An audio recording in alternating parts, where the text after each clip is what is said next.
Forget everything you think you know, because history is lying to you, not by accident, by omission. There are records that don't match, ruins that shouldn't exist yet, names erased from books that once celebrated them, and nobody, not historians, not scientists, not the people who found the evidence, can agree on why. We're not here to give you comfortable answers.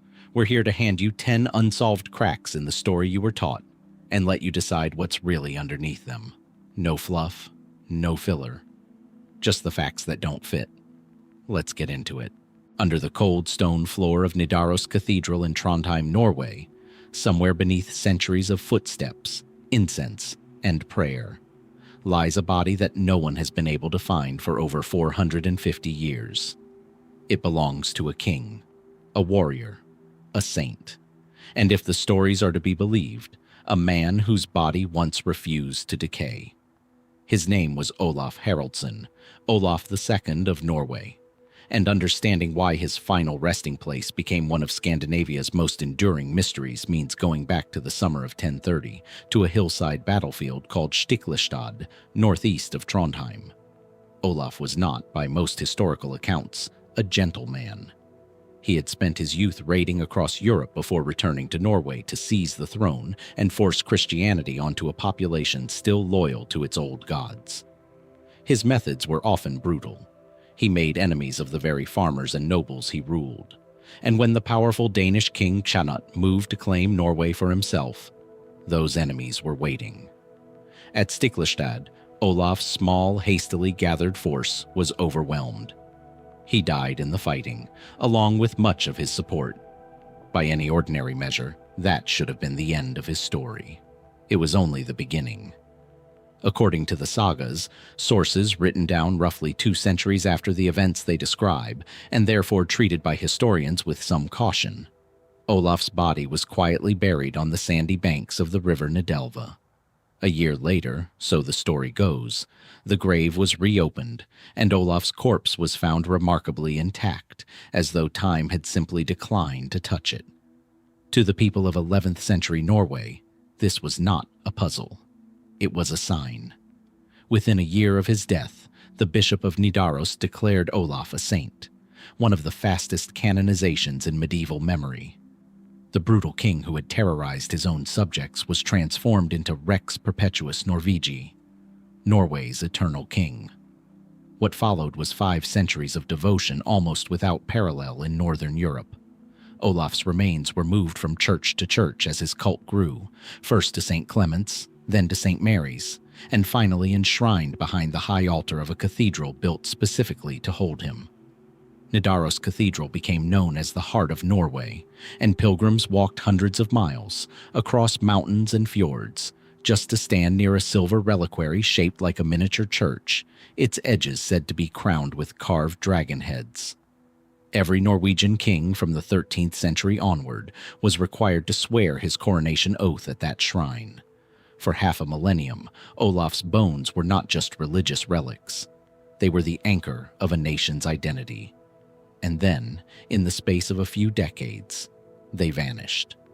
The Protestant Reformation arrived in Norway in the 1530s, and with it came Danish authorities determined to strip away Catholic veneration. In 1537, soldiers destroyed the outer shrines, melting the silver and gold for Copenhagen's treasury.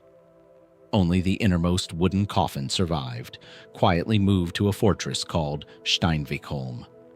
For years afterward, it's unclear whether anyone was still permitted to visit it. The coffin's journey only grew stranger from there.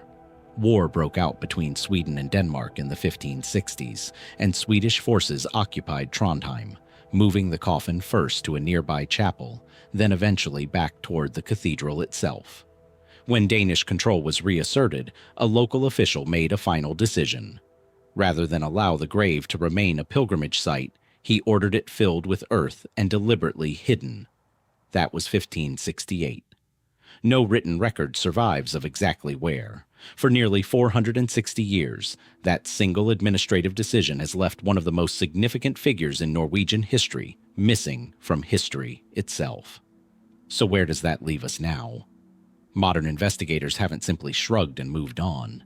In 2014, researchers using ground-penetrating radar detected an anomaly beneath the cathedral floor, in roughly the same area that lead archaeologist Øystein Ekroll had already proposed as Olaf's most likely resting place, close to where the original high altar once stood.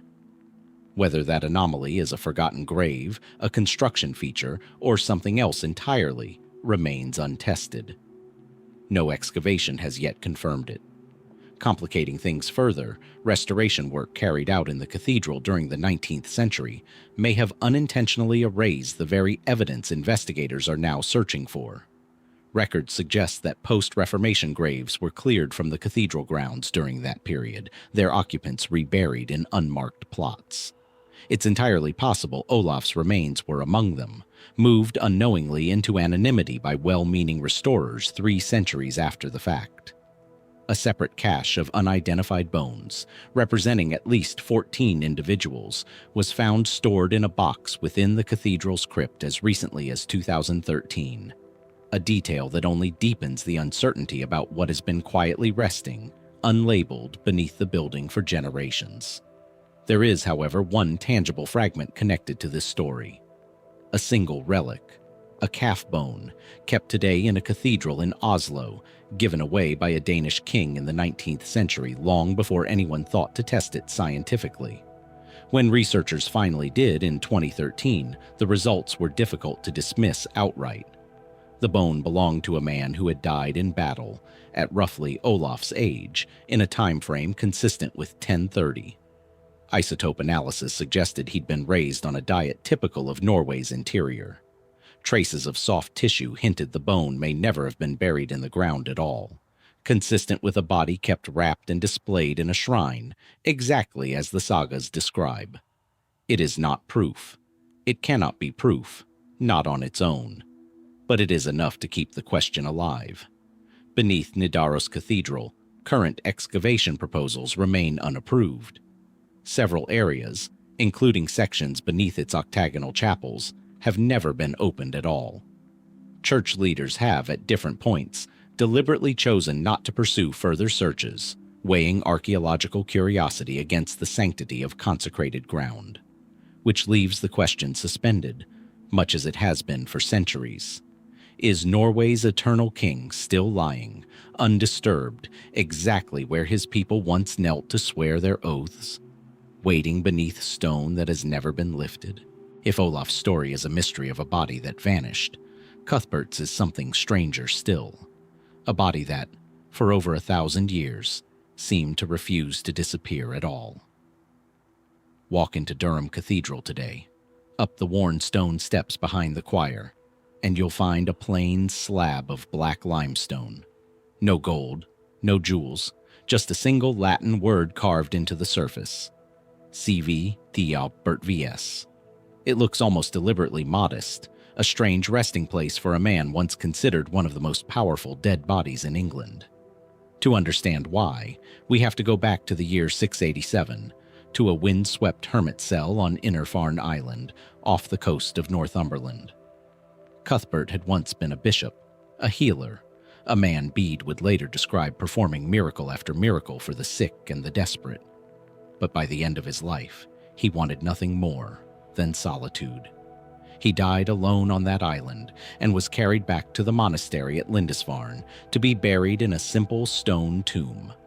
That, historically speaking, should have been the quiet end of an already remarkable life. It wasn't. 11 years later, in 698, the monks of Lindisfarne opened Cuthbert's grave.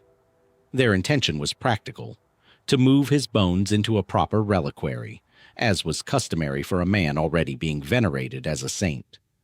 What they found instead, according to Bede's account written just a few decades afterward, stopped them cold. Cuthbert's body had not decayed. His joints were still flexible.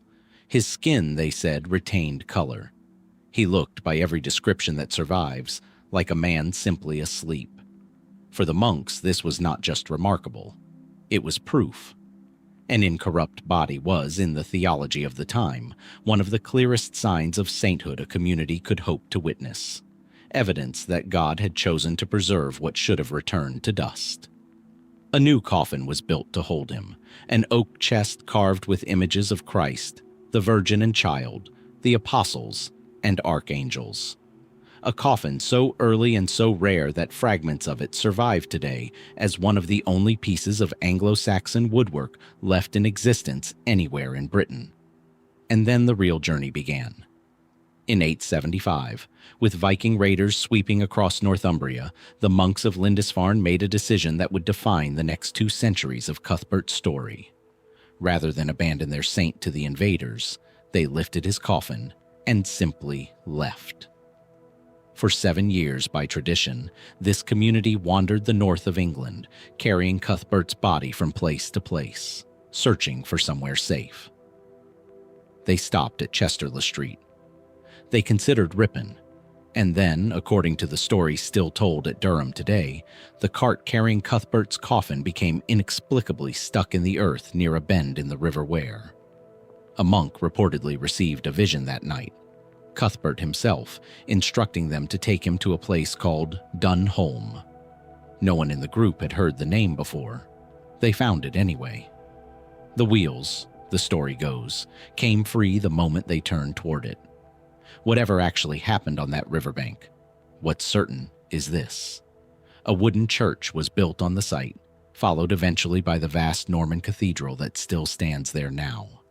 Durham was not founded around a market, a river crossing, or a fortress. It was founded around a coffin. For the next 400 years, Cuthbert's tomb became one of the most important pilgrimage sites in England, second only to Canterbury. And through it all, the incorruption story didn't fade. It grew. In 1104, when the monks prepared to move Cuthbert's remains into the newly completed cathedral, they opened his coffin once more. The chronicler Reginald of Durham, writing soon afterward, described a body still whole, with sound joints, fresh hair, and pale but lifelike skin, over 400 years after Cuthbert had died. Buried alongside him, by tradition, was the skull of Saint Oswald, the martyred king of Northumbria, whose severed head had reportedly been placed in Cuthbert's coffin generations earlier for safekeeping. To this day, statues of Cuthbert are depicted holding a skull that isn't his own. The question, of course, is what to make of any of this. The mainstream explanation is straightforward enough, and it doesn't require anything beyond the physical world. Bodies can resist decay for identifiable reasons: cool, dry, low oxygen burial conditions, embalming practices involving salt or herbs that were not unknown in 7th century Britain, sealed coffins that limited exposure to air and insects. Under the right circumstances, natural mummification can produce results that look, to observers without modern forensic training, remarkably like an untouched body. To medieval witnesses operating within a framework where incorruption was proof of divine favor, what they were seeing didn't need a scientific label. It already had a meaning. But here's where the story gets harder to simply file away. By the time of the Reformation, Cuthbert's tomb had survived nearly 9 centuries without anyone finding reason to seriously doubt what earlier witnesses had recorded. In 1539, Henry VIII's commissioners arrived at Durham with orders to dismantle the shrine and confiscate its treasures, a fate that befell nearly every saint's tomb in England that year. According to the cathedral's own surviving accounts, when the commissioners broke open the coffin, they expected to find dust and bone. Instead, they reportedly found a body still dressed in priestly vestments, seemingly undecomposed, more than 850 years after death. Unsettled by what they'd apparently found, the commissioners are said to have left the body intact and quietly reburied it, rather than scatter the remains as they had elsewhere. If that account is accurate, it raises an obvious question. How does a body remain in that condition for nearly 9 centuries, through multiple burials, multiple moves, and repeated exposure to open air? And if it isn't accurate, if generations of witnesses were simply repeating an inherited story rather than describing what they'd actually seen, why did that story survive scrutiny from commissioners who had every political and religious incentive to expose it as a fraud? The answer, it turns out, may lie in what happened nearly 3 centuries later. In May of 1827, a Durham Cathedral librarian named James Raine did something almost no one had sanctioned. Convinced that the incorruption legend was, in his words, an imposture used to deceive the faithful, Raine gathered a small group of colleagues and opened Cuthbert's tomb without asking permission from the bishop, the dean, or the chapter, reportedly working through the early morning hours before anyone could intervene. What Raine found was not a lifelike body. It was a skeleton, wrapped in the remnants of silk and clerical garments, nested inside as many as 4 collapsed layers of coffin dating back through the centuries, 1542, 1104, and the original oak coffin from 698.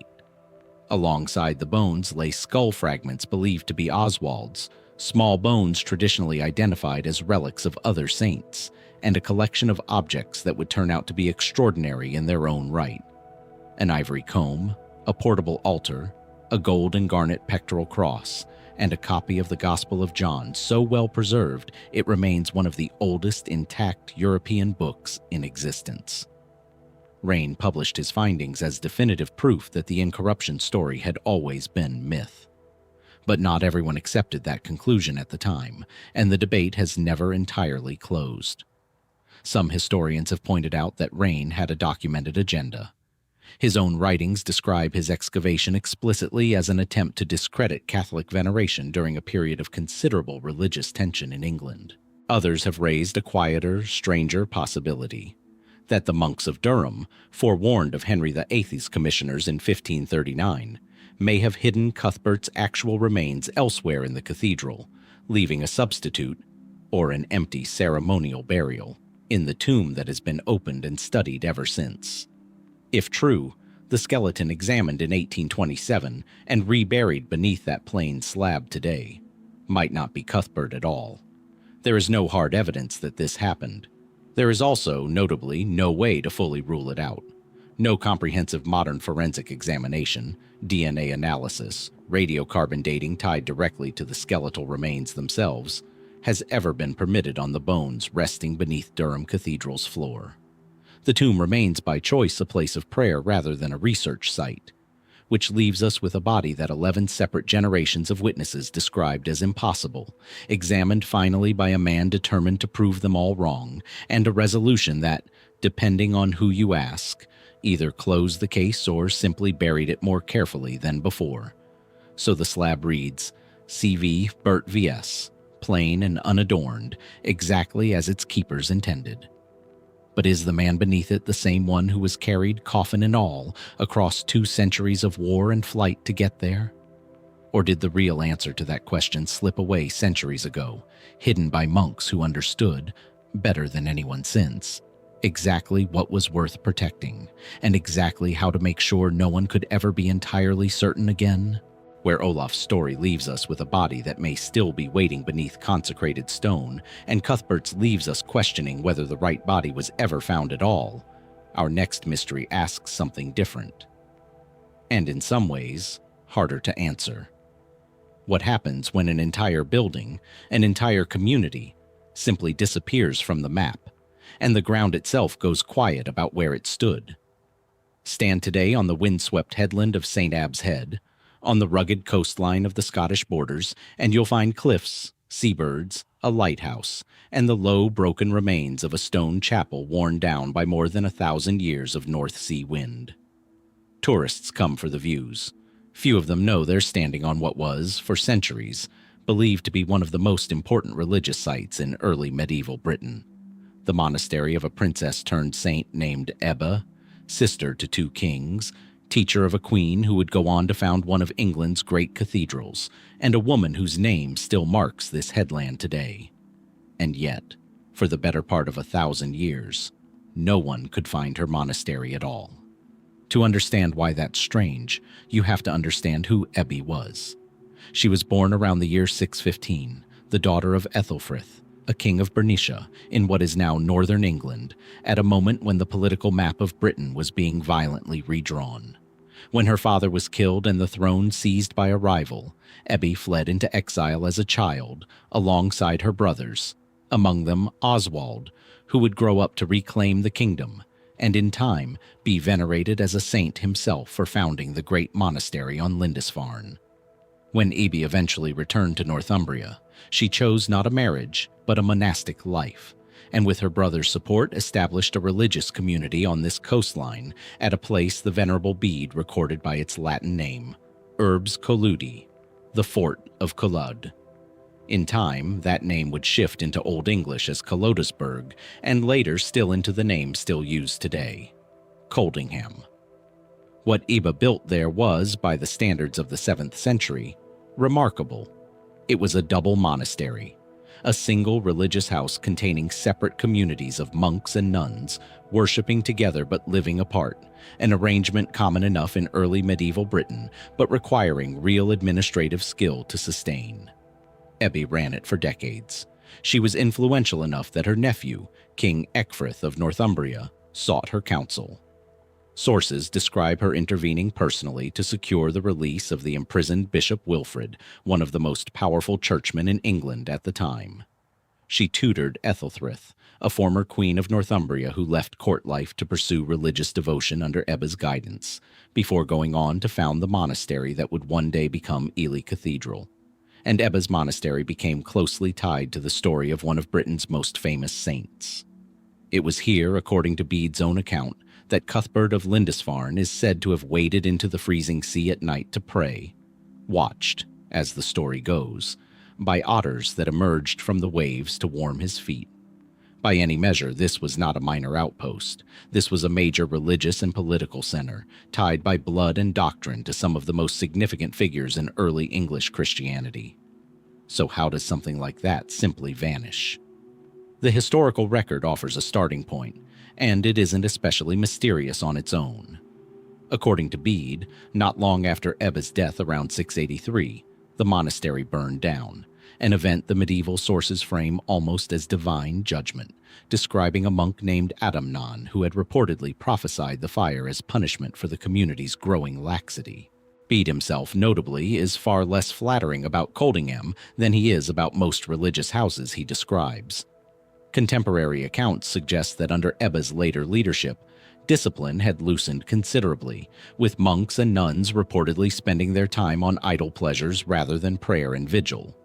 Whether the fire was accident, arson, or something the chroniclers simply wanted to interpret as punishment, the monastery was rebuilt after Æbbe's death and continued operating for nearly 2 more centuries, until 870, when it was destroyed a final time, this time by Viking raiders, in the same wave of violence that devastated Lindisfarne and much of coastal Northumbria. After that, Bede's own writings confirm the site was abandoned. By the early 8th century, it stood empty. None of that so far is unusual. Monasteries burned. Vikings raided the entire eastern coast of Britain during this period. Sites were abandoned and never rebuilt. What makes Æbbe's story different is what happened next, or rather, what didn't happen for the following 1100 years. For centuries, historians and antiquarians operating from Bede's own description simply assumed they knew where Æbbe's monastery had stood, a defensible headland called Kirk Hill at St. Abb's Head, exactly where local memory and the saint's own name pointed. It made intuitive sense. The site sat on a naturally fortified promontory, matching Bede's description of a fortified enclosure. Medieval pilgrims, according to a chronicle written around the year 1200 by the monks of the later Coldingham Priory, were recorded visiting Kirk Hill and a nearby spring at Well Mouth, apparently believing it to be Æbbe's holy ground. And yet, every time archaeologists actually dug there, they found almost nothing. Excavation after excavation at Kirk Hill turned up fragments, early Christian burials, pieces of an Anglo-Saxon belt fitting, scraps of carved stone, enough to suggest the site had some connection to the period, but nothing resembling the ditches, boundary walls, or structural remains you'd expect from a wealthy, populated double monastery that had operated for the better part of 2 centuries and housed a royal abbess. No firm foundations. No evidence of building substantial enough to match the historical record.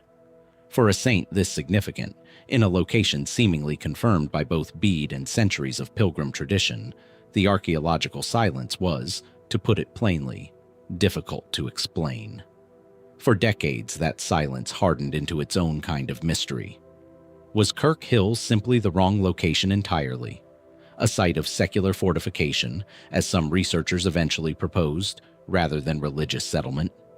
Had erosion along this exposed, wind-battered coastline simply swallowed the evidence, cliff by cliff, over 11 centuries? Or was there something else? Something the medieval chroniclers themselves might have gotten wrong? Whether through faulty memory, deliberate embellishment, or the layering of legend onto a location that had never actually held the monastery at all, it's worth sitting with that question for a moment. Because it's not a small one. This isn't a case of a minor hermitage whose location was always vague. This is one of the best documented religious communities in early Northumbrian history, described by name, by function, and by outcome in the work of Bede, one of the most careful and reliable chroniclers of the entire early medieval period. If Bede's own testimony couldn't lead archaeologists to solid ground, what did that say about how much of the rest of the historical record from this period could be trusted at face value? The answer, when it finally came, arrived not from further digging at Kirk Hill, but from looking somewhere else entirely. In 2014, a geophysical survey conducted much closer to the modern village of Coldingham, inland from the coastal headland, in the immediate vicinity of the later medieval priory that had inherited Æbbe's name, revealed something that earlier searches had overlooked: the faint outlines of what appeared to be substantial Anglo-Saxon structures, buried beneath ground that no one had seriously investigated before. A crowd-funded excavation followed in 2016, then further digs in 2017 and 2018, run by the archaeological organization Dig Ventures, with the support of local volunteers. What they found, over several seasons, began to reshape the entire question. Trenches around the priory site revealed sections of a wide encircling ditch, consistent with a vallum, the boundary earthwork traditionally used to mark the edge of consecrated monastic ground. Multiple ditch segments, dug in different trenches, appeared to align and connect, forming what looked increasingly like a continuous perimeter, one that seemed to encircle the medieval priory itself. Alongside the ditches, excavators uncovered an extensive deposit of butchered animal bone, evidence of a sizable population being fed on a regular basis. Exactly what you'd expect from an active religious community rather than a briefly occupied fort. Then came the radiocarbon results. The animal remains dated to between roughly 660 and aged 60, a window that lines up almost precisely with the documented lifespan of Æbbe's monastery, from its founding through its final destruction by Viking raiders. After more than a millennium of searching in the wrong place, it appeared archaeologists had finally found compelling evidence that the true site of Æbbe's monastery lay not on the dramatic wind-scoured headland that bears her name, but quietly beneath the ground of the village itself, hidden for centuries in plain sight, underneath a later medieval priory that had been built, without anyone fully realizing it, almost directly on top of its own predecessor. It's a tidy resolution, and by most conventional archaeological standards, a genuinely satisfying one. The ditch, the dating, the animal bone, together, they represent about as strong a case as this kind of evidence typically gets. Most researchers now consider the core question of where Æbbe's monastery actually stood to be effectively answered, and yet a few threads remain deliberately, stubbornly loose. No full excavation of the priory grounds has been completed. Much of what's been found so far comes from a series of targeted trenches, sampling a much larger area rather than exposing it in its entirety. The precise layout of Æbbe's monastery, where its church stood, where its two communities of monks and nuns lived and worshipped separately, whether any trace of Æbbe herself was ever buried on the site rather than lost entirely in the chaos of the Viking destruction, remains unknown and, for now, unrecoverable without further work. And Kirk Hill itself has never been fully dismissed. Some of the material recovered there does date to the right period.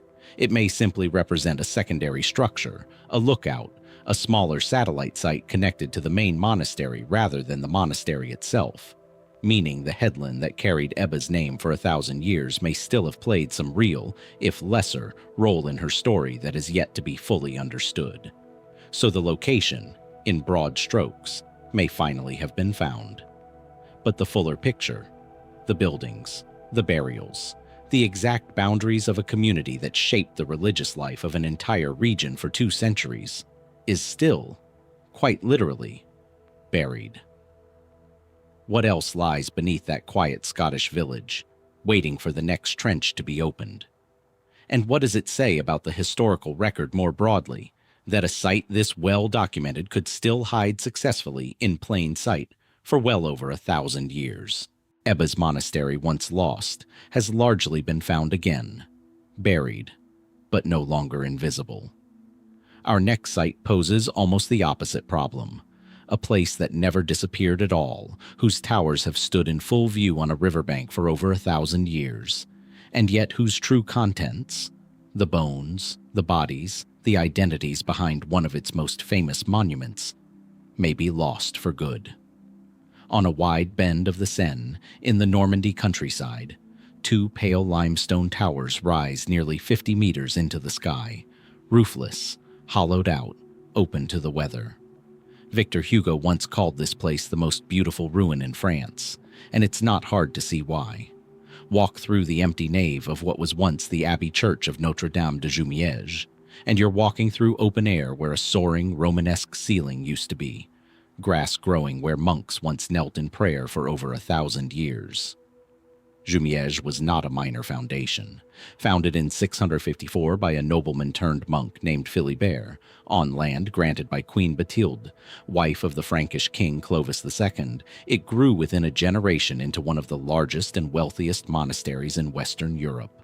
Home, by some accounts, to as many as 900 monks at its height, along with hundreds more laborers and servants supporting them. It became a center of learning, a stop for pilgrims traveling to Rome, and eventually the resting place for an extraordinary collection of holy relics. A rib bone attributed to Philibert himself, the skull of Queen Bathilde, the head of Saint Valentine of Cerne carried in processions on his feast day, and a scattering of smaller fragments claimed to belong to Saint Lawrence, to Saint Icadre, and even, as the monks themselves recorded, a tooth said to have belonged to John the Baptist. For over a millennium, Jumièges endured.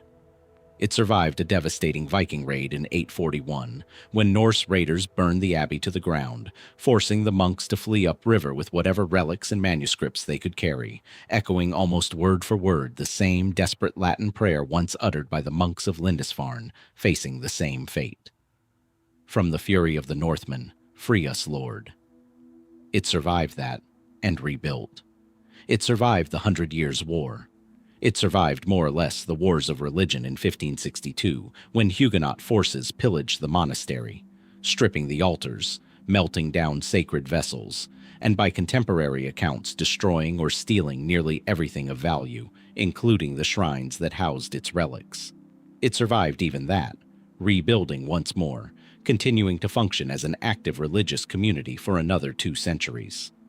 What finally ended Jumièges wasn't fire, invasion, or war. It was bureaucracy. In 1790, in the early upheaval of the French Revolution, the monastery was formally dissolved. 3 years later, in 1793, the abbey and its grounds were sold at public auction, not to a religious order, not to the state, but to a private timber merchant who saw in this 1,000-year-old monument something far more practical than history, a convenient source of building stone. For years afterward, the buyer systematically dismantled parts of the abbey, selling off carved stone and architectural fragments piece by piece, until intervention finally slowed the demolition in the 19th century, leaving behind the roofless, skeletal ruin that still draws visitors today. By the time the destruction stopped, an enormous amount had simply disappeared. The abbey's library, which had held as many as 10,000 volumes before the Revolution, a staggering collection for any institution of the period, was scattered or lost. And its once famous relic collection, the physical remnants of saints that had drawn pilgrims to Jumièges for over 1,000 years, appears to have suffered a similar fate, fragmented across earlier centuries of raids and religious violence, and finally dispersed almost entirely during the chaos of the Revolutionary period, with no comprehensive record of what survived, what was destroyed, and what simply vanished into private hands. Which brings us to the Abbey's strangest surviving artifact. Not a saint's relic in the traditional sense, but a monument whose true identity has never been settled at all. Among the carved stones salvaged from the ruins and preserved today in the Abbey's small museum stands a tomb known for centuries as Le Tombeau des Énervés, the tomb of the hamstrung ones. According to the legend long associated with Jumièges, the tomb held the remains of twin sons of King Clovis II and Queen Bathilde, the very royal couple who had granted Philibert the land to found the abbey in the first place. The story, as it was told for generations, claimed that these two young princes had rebelled against their father, and that as punishment, Clovis had ordered the tendons in their legs severed, rendering them permanently crippled, before setting them adrift on the Cerne in a boat with no oars. According to the legend, the boat drifted downstream until it reached Jumièges, where the monks took the maimed princes in, and where they lived out the remainder of their lives as penitents, eventually being buried at the abbey that had sheltered them. It's a vivid story, and for a long time it was treated almost as settled history. Antiquarians even proposed that the very name Jumièges, from its Latin form, Gemeticum, might derive from the Latin word gemellis, meaning twins, as though the abbey's name itself preserved a memory of the two brothers buried within it. There is, however, a serious problem. No contemporary historical source from the 7th century actually confirms that Clovis II and Bathilde had twin sons who were punished in this way.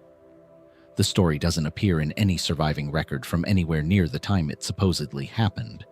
It surfaces only much later, in medieval chronicles and monastic tradition, centuries after the events it claims to describe. The kind of gap that, in the study of hagiography and dynastic legend, should raise an immediate question.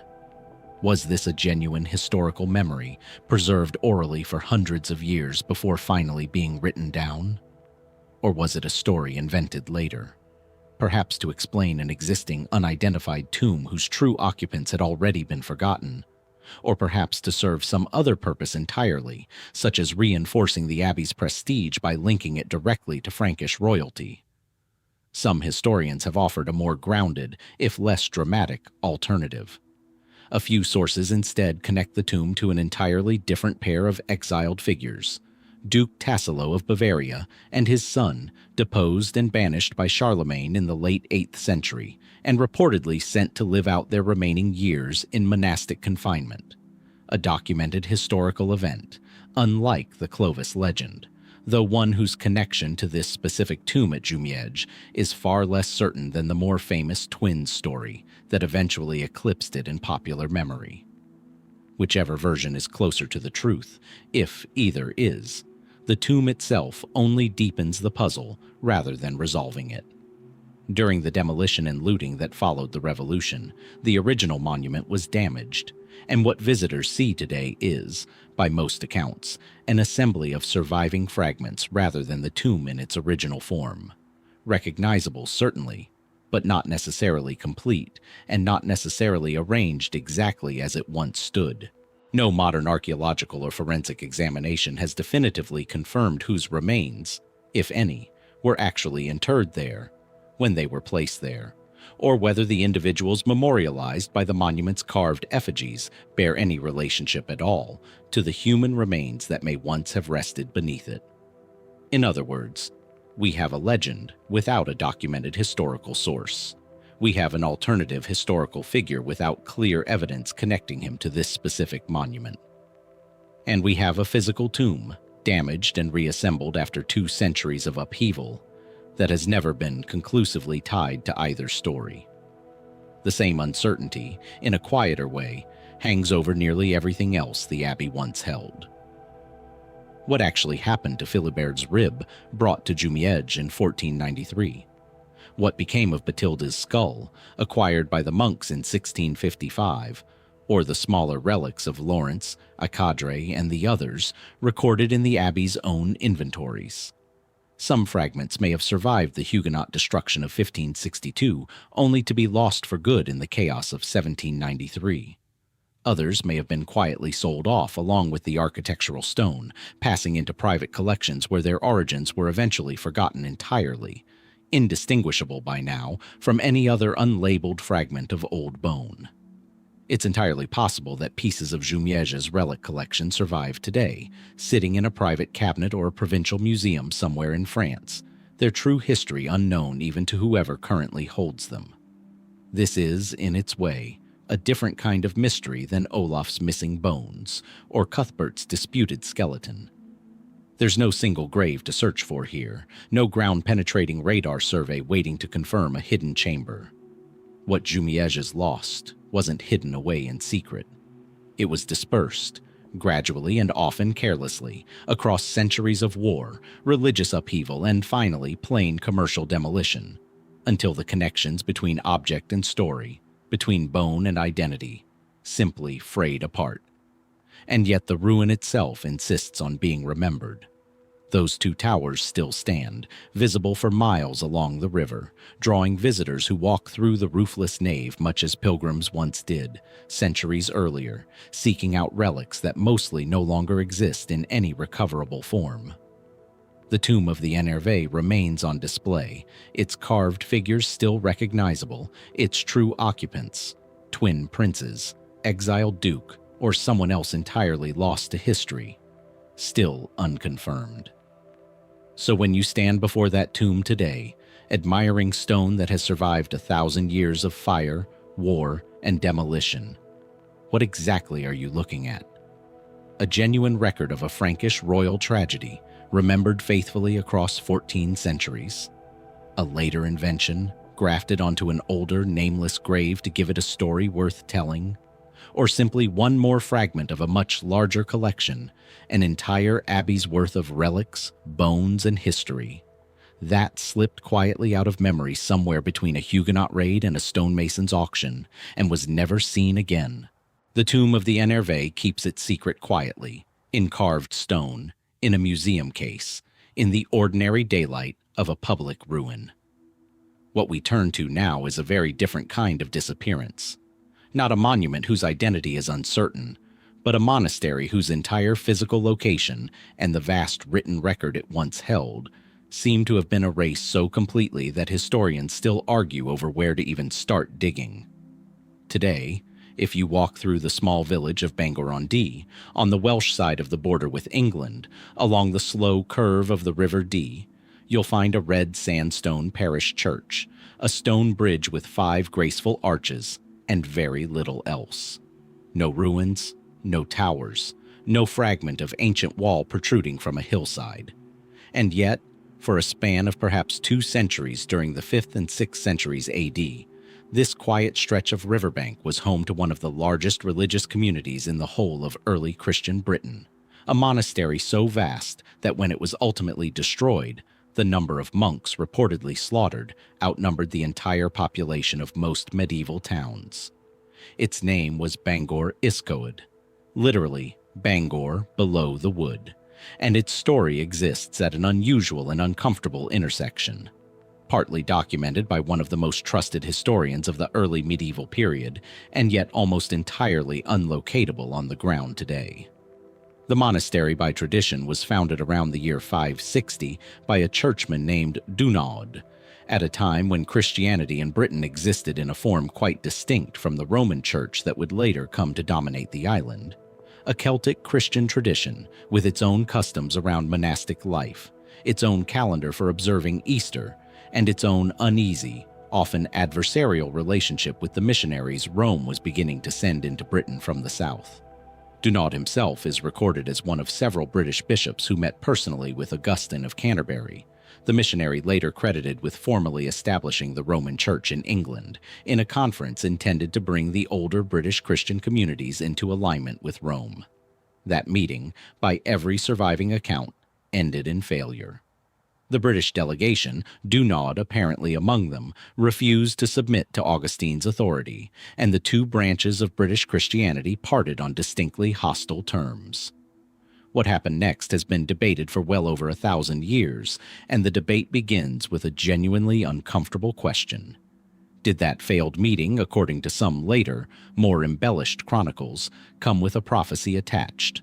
A warning from Augustine himself that the Britons who refused to cooperate with Rome would before long meet violent death at the hands of the very Anglo-Saxons they refused to help convert?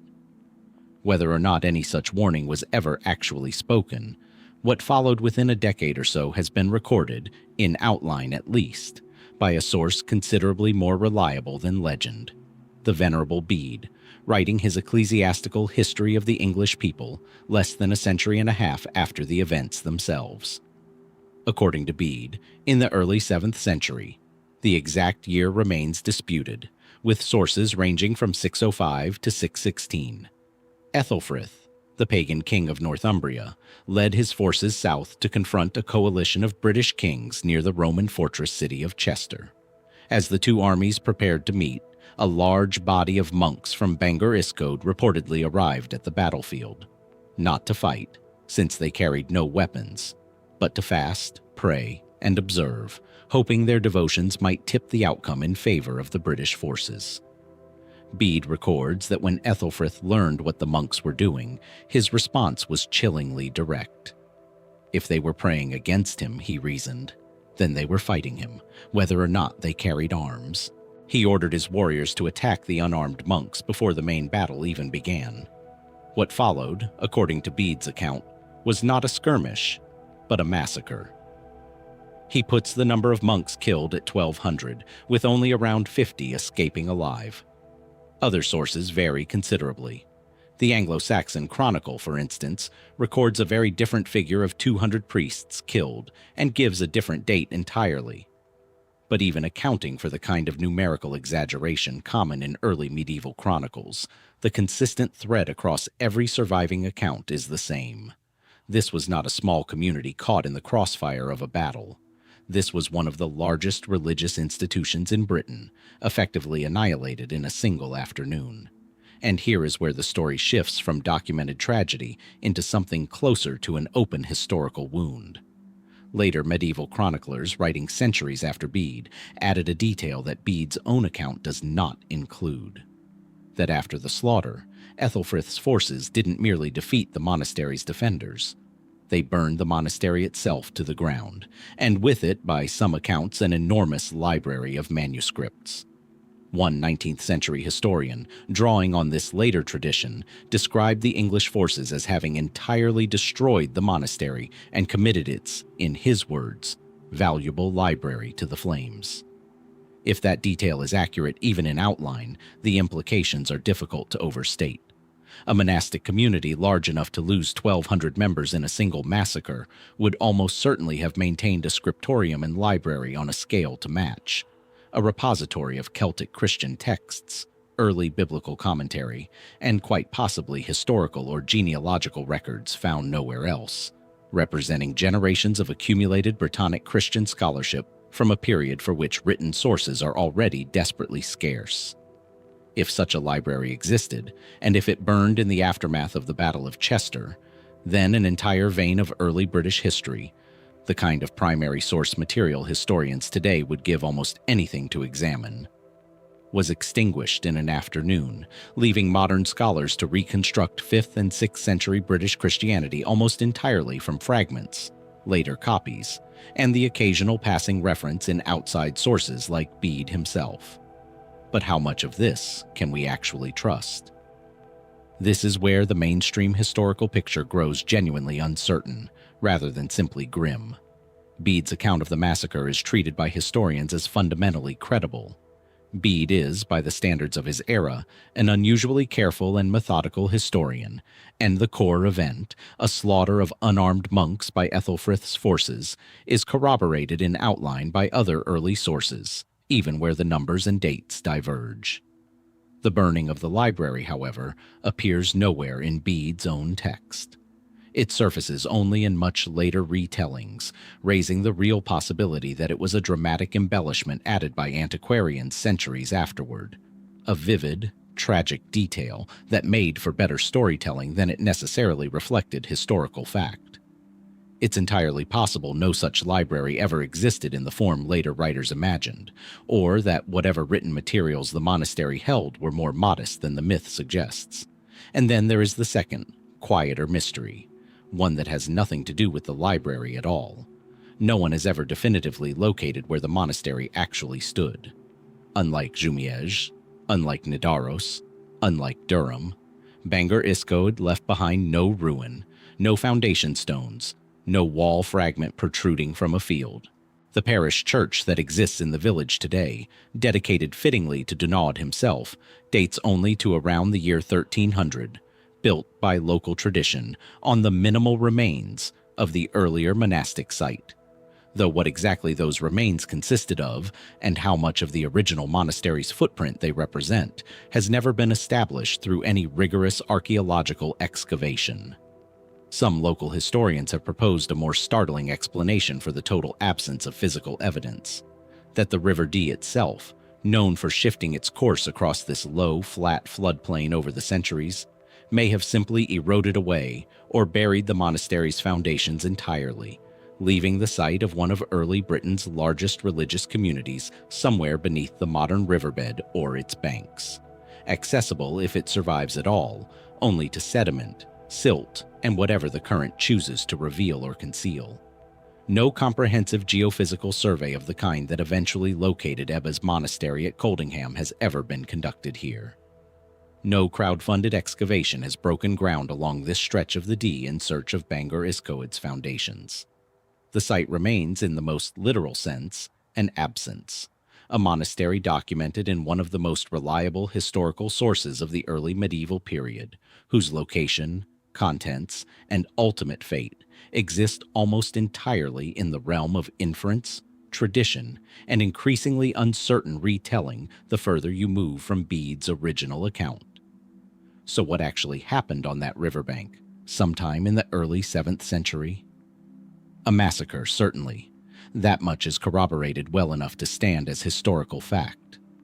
But a burned library of irreplaceable Celtic Christian scholarship lost to fire in a single afternoon, or a detail invented generations later, filling in a gap in the story that its own original chronicler never thought to describe. And beneath the fields and floodwaters of the modern River Dee, is there anything left at all to find? Some fragment of wall, some trace of foundation, some clue to where 1,200 monks once lived, prayed, and died? Or has the river itself, patient and indifferent, already carried away the last physical evidence that Bangor Iscode ever stood there at all? Bangor Iscode's mystery is one of near total absence.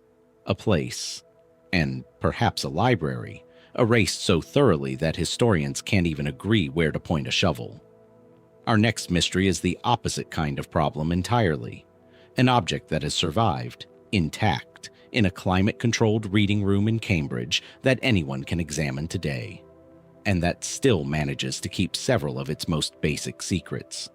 It is a small book, bound in leather, its vellum pages just over 9 inches tall, modest in size, but startling in detail. Open it, and you'll find gospel excerpts framed by full-page portraits of the 4 evangelists, their symbolic beasts rendered in gold, purple, and deep blue ink. Turn further, and elaborate decorated letters unfurl into interlacing birds and serpents in a style closely related to the far more famous Book of Kells. It is called, today, the Book of Cerne, and that name is very likely one of the first things about it that isn't true. The manuscript itself is currently housed at Cambridge University Library, catalogued simply as M.E.'s Lumpson 110. At its core lies a 9th century prayer book, written primarily in Latin with occasional glosses in Old English, compiled for private devotional use sometime between roughly 820 and 840. It belongs to a small, precious family of similar manuscripts from this period, among them the Book of Nunaminster and the Royal Prayer Book, but stands out from its siblings in one significant way. While those other books appear, from internal linguistic evidence, to have been made for and possibly by women, the Book of Cerne was almost certainly created for a man, and an important one. Buried within its pages is a subtle clue to his identity, an acrostic poem, its first letters spelling out a name in colored ink across the page: Idlewald or Ethelwald. A second passage, a rubric introducing the abbreviated Psalter within the book, credits an Edelwald Episcopus, Bishop Ethelwald, with selecting which psalm verses to include. Taken together, these two references appear, on the surface, to answer the most basic question you could ask about any medieval manuscript. Who was it made for?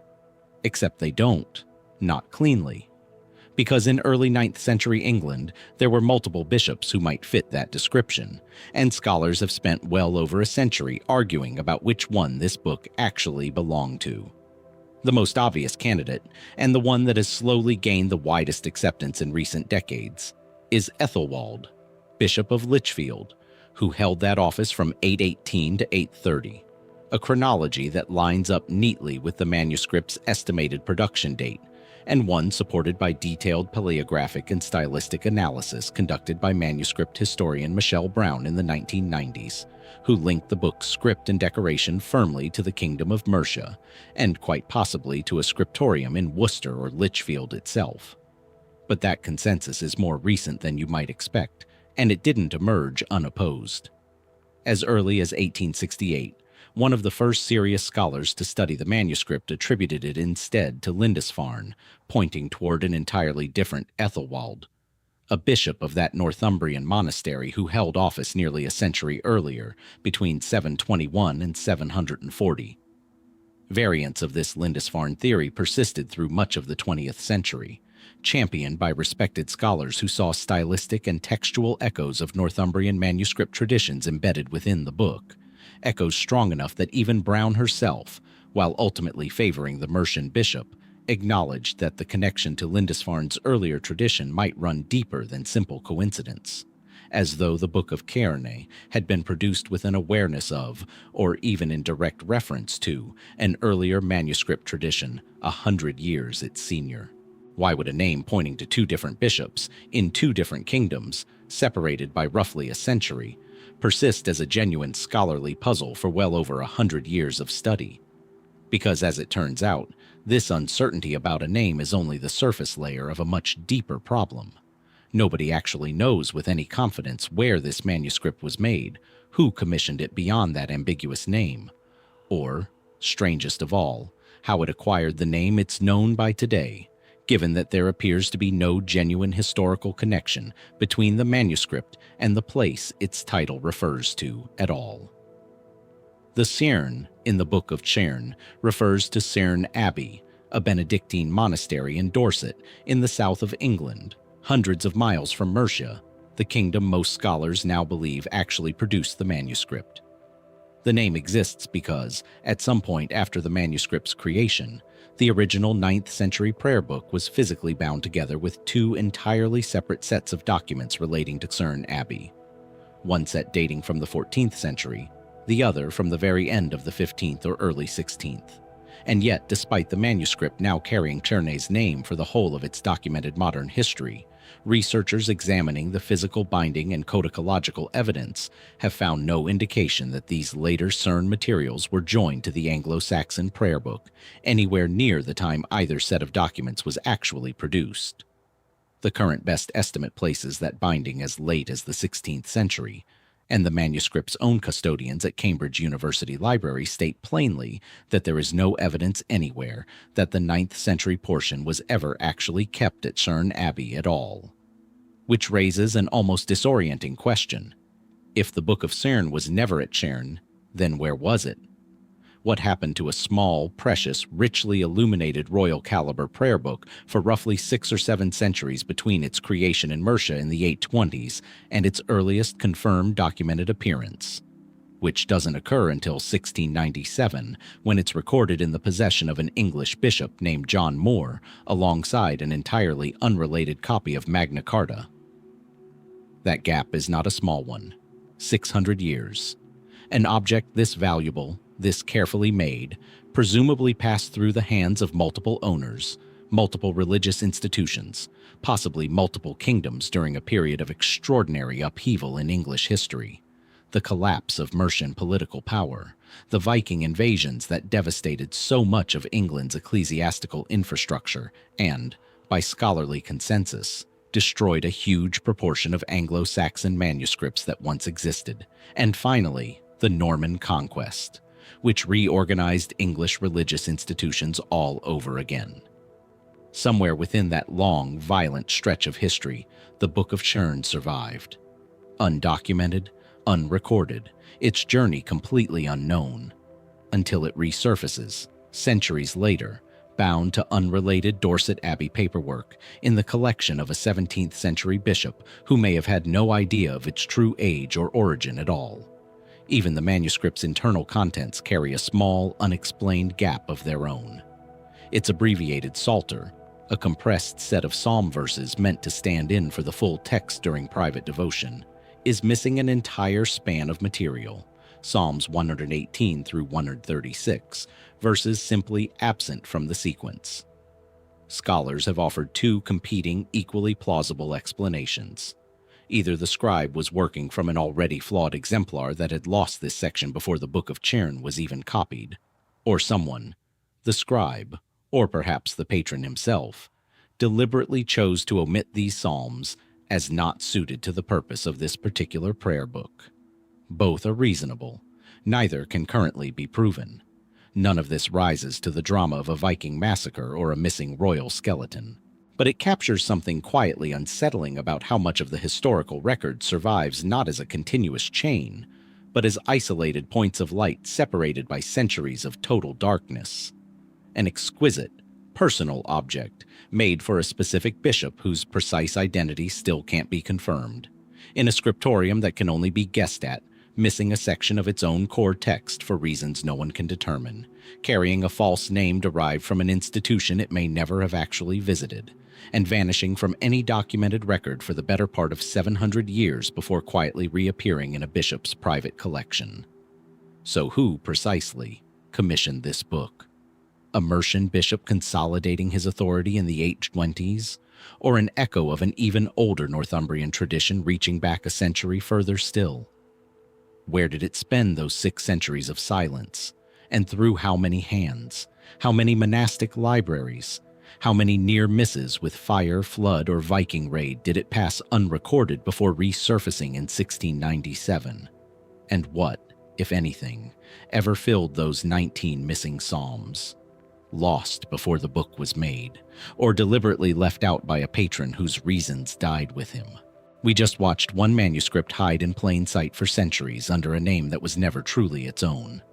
What happened to our next manuscript for nearly a century and a half is, if anything, stranger still. Not because it disappeared into darkness, or burned, or drowned in a shipwreck, but because it sat, the entire time, on an ordinary shelf in a major university library, in plain view of scholars who walked past it without ever realizing what they had. It is a small book, barely the size of your palm, roughly 6 inches by 4. Bound now in a modern cover, its vellum pages worn soft and thin by 900 years of handling. Open it, and you'll find the Gospel of John in its entirety, along with substantial portions of Matthew, Mark, and Luke, rendered in a careful Latin hand, framed by illustrations in the insular style.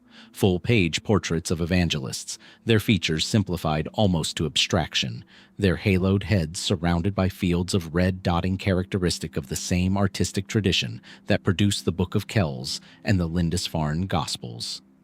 This is the Book of Deer, and by most current estimates it may be the oldest surviving manuscript ever produced in Scotland. Today it belongs to Cambridge University Library, catalogued as MS Thesaurus 632, resting in climate-controlled safekeeping several hundred miles from the place its name refers to, the ruins of a monastery in Aberdeenshire, in the northeast of Scotland, near a village called Old Deer.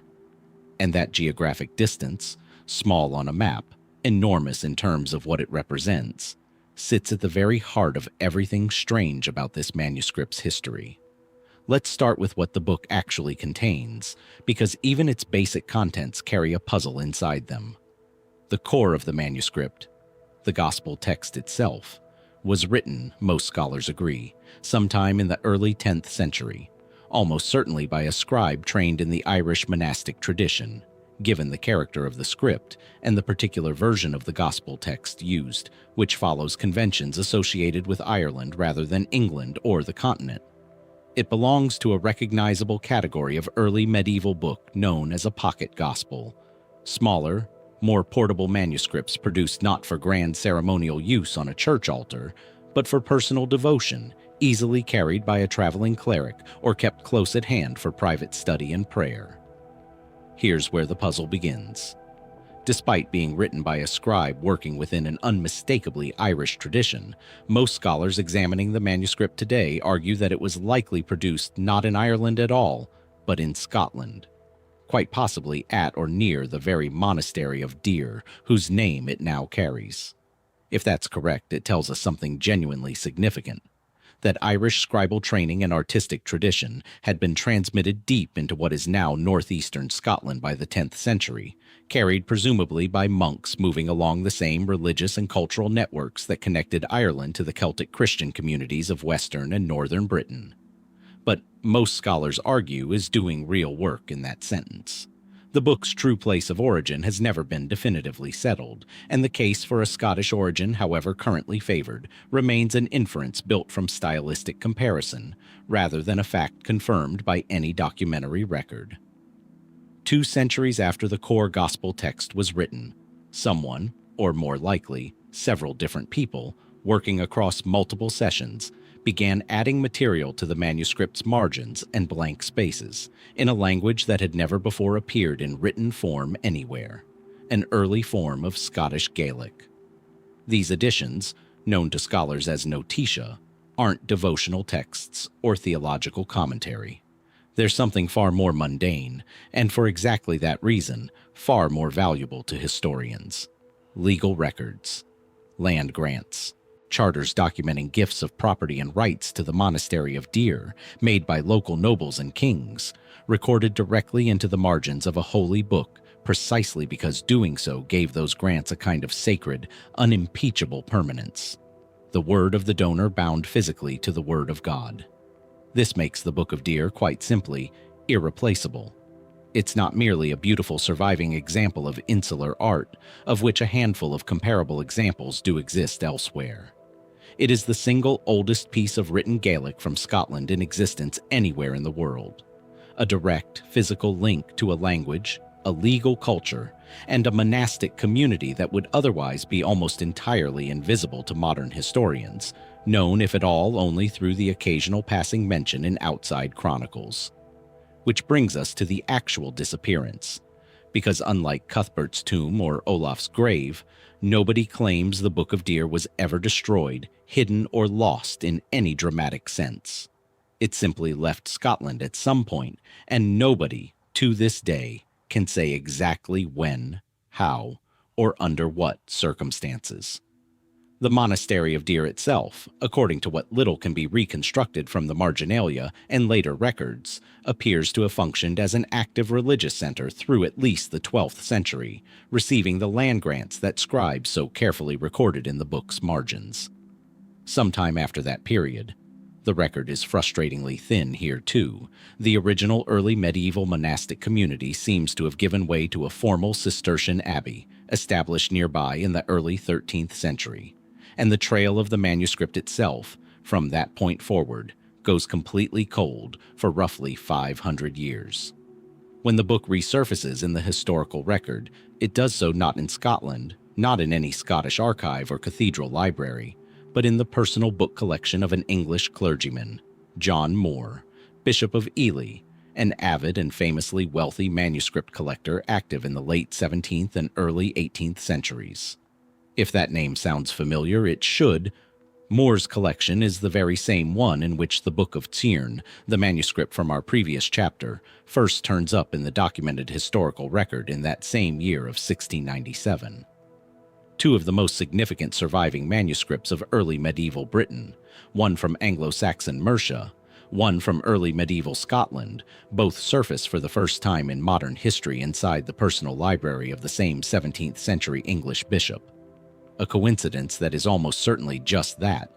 A coincidence, given how aggressively Moore is known to have acquired manuscripts from dissolved and struggling religious institutions across Britain during a period when such material was frequently changing hands, sometimes through entirely legitimate purchase, sometimes through channels considerably murkier. But it's worth sitting with, if only because it underlines just how thoroughly and how invisibly Britain's monastic manuscript heritage was being redistributed, quietly and without much documentation, in the centuries following the Reformation. When Bishop Moore died in 1714, his enormous personal library, one of the finest private manuscript collections in England at the time, was purchased by King George III, who then donated the entire collection to the University of Cambridge the following year, in 1715, in what was, by any measure, an extraordinarily generous act of royal patronage toward English higher education. And it is at this exact point that the Book of Deer's documented history takes its strangest turn of all. Because arriving at Cambridge in 1715 is not the same thing as being recognized at Cambridge in 1715. For close to a century and a half, the manuscript sat within the university's vast collection, catalogued, shelved, technically accessible to any scholar who cared to request it, and almost entirely unstudied, unrecognized for what it actually was. It wasn't until 1857, or by some accounts as late as 1860, that a Cambridge University librarian named Henry Bradshaw, working systematically through the library's holdings, identified the manuscript's true significance. Not simply as an attractive but minor insular gospel book, one among many similar items scattered across British collections, but as the unique bearer of the earliest surviving Gaelic writing ever produced in Scotland. Sit with that gap for a moment, because it's genuinely remarkable. This wasn't a manuscript hidden in a sealed crypt or buried under a cathedral floor or lost to fire. It was sitting on an open shelf in one of the premier academic institutions in the English-speaking world, fully accessible to generations of scholars, students, and librarians. And its true importance went essentially unnoticed for roughly 140 years. What does it say about how manuscripts were studied, or more precisely, how they weren't studied, during this period, that something this significant could sit in open storage for a century and a half before anyone thought to look closely enough to understand what it actually was? The mainstream explanation for this long invisibility isn't particularly mysterious in itself, even if the outcome feels strange from a modern vantage point. Cambridge University Library, by the 18th and early 19th centuries, held an enormous and rapidly growing collection of medieval manuscripts, most of them uncatalogued in any detailed, content-aware way, or catalogued only superficially, noted by size, binding, and rough subject, rather than examined page by someone trained to recognize the significance of unusual marginal annotations in an obscure medieval Celtic language. Scottish Gaelic scholarship, moreover, was a considerably narrower academic specialty in this period than Latin paleography or biblical textual criticism, meaning the manuscript's most valuable feature, its marginalia, was also the single feature least likely to attract expert attention from the scholars who did have access to the collection. It simply required the right specialist with the right training to look at the right pages at the right time. That didn't happen until Bradshaw. But the deeper question, not why it went unrecognized at Cambridge, but how it got there from Scotland in the first place, and what happened to it during the several centuries separating its presumed active use at Deer from its documented appearance in Moore's collection, remains almost entirely unanswered, and likely always will be, barring some extraordinary future discovery of a document nobody currently knows exists. Historians and researchers who have looked into this gap have generally proposed one of two broad explanations, neither of which can currently be confirmed or ruled out with any real confidence. The first centers on the wars of Scottish independence, the prolonged and often brutal conflicts fought between Scotland and England across the late 13th and early 14th centuries. During periods of English military occupation and campaigning in Scotland during this era, a considerable quantity of Scottish ecclesiastical and legal material is documented to have been seized and removed south of the border. Most famously, the Stone of Scone, taken by Edward I in 1296 and not returned to Scotland for exactly 700 years. If the Book of Deer left Scotland during this turbulent period, whether taken deliberately as a spoil of war, removed for safekeeping by clergy fleeing conflict, or simply lost amid the general chaos and displacement of monastic communities during decades of intermittent warfare, it would join a broader, well-documented pattern of medieval Scottish material ending up in English hands during exactly this window of history. The second explanation is less dramatic, but arguably more mundane, and mundane explanations are frequently the ones that turn out to be closer to the truth. Gradual ecclesiastical library consolidation. As monastic institutions across Britain declined, merged, or were dissolved over the centuries, a process that intensified enormously during the Reformation of the 16th century, when monasteries across England and eventually Scotland as well were formally suppressed, and their properties, including their libraries, dispersed. Manuscripts belonging to smaller or failing religious houses frequently ended up passing through multiple owners, sold, gifted, or simply absorbed into larger private collections assembled by wealthy clergy and antiquarians exactly like Bishop Moore.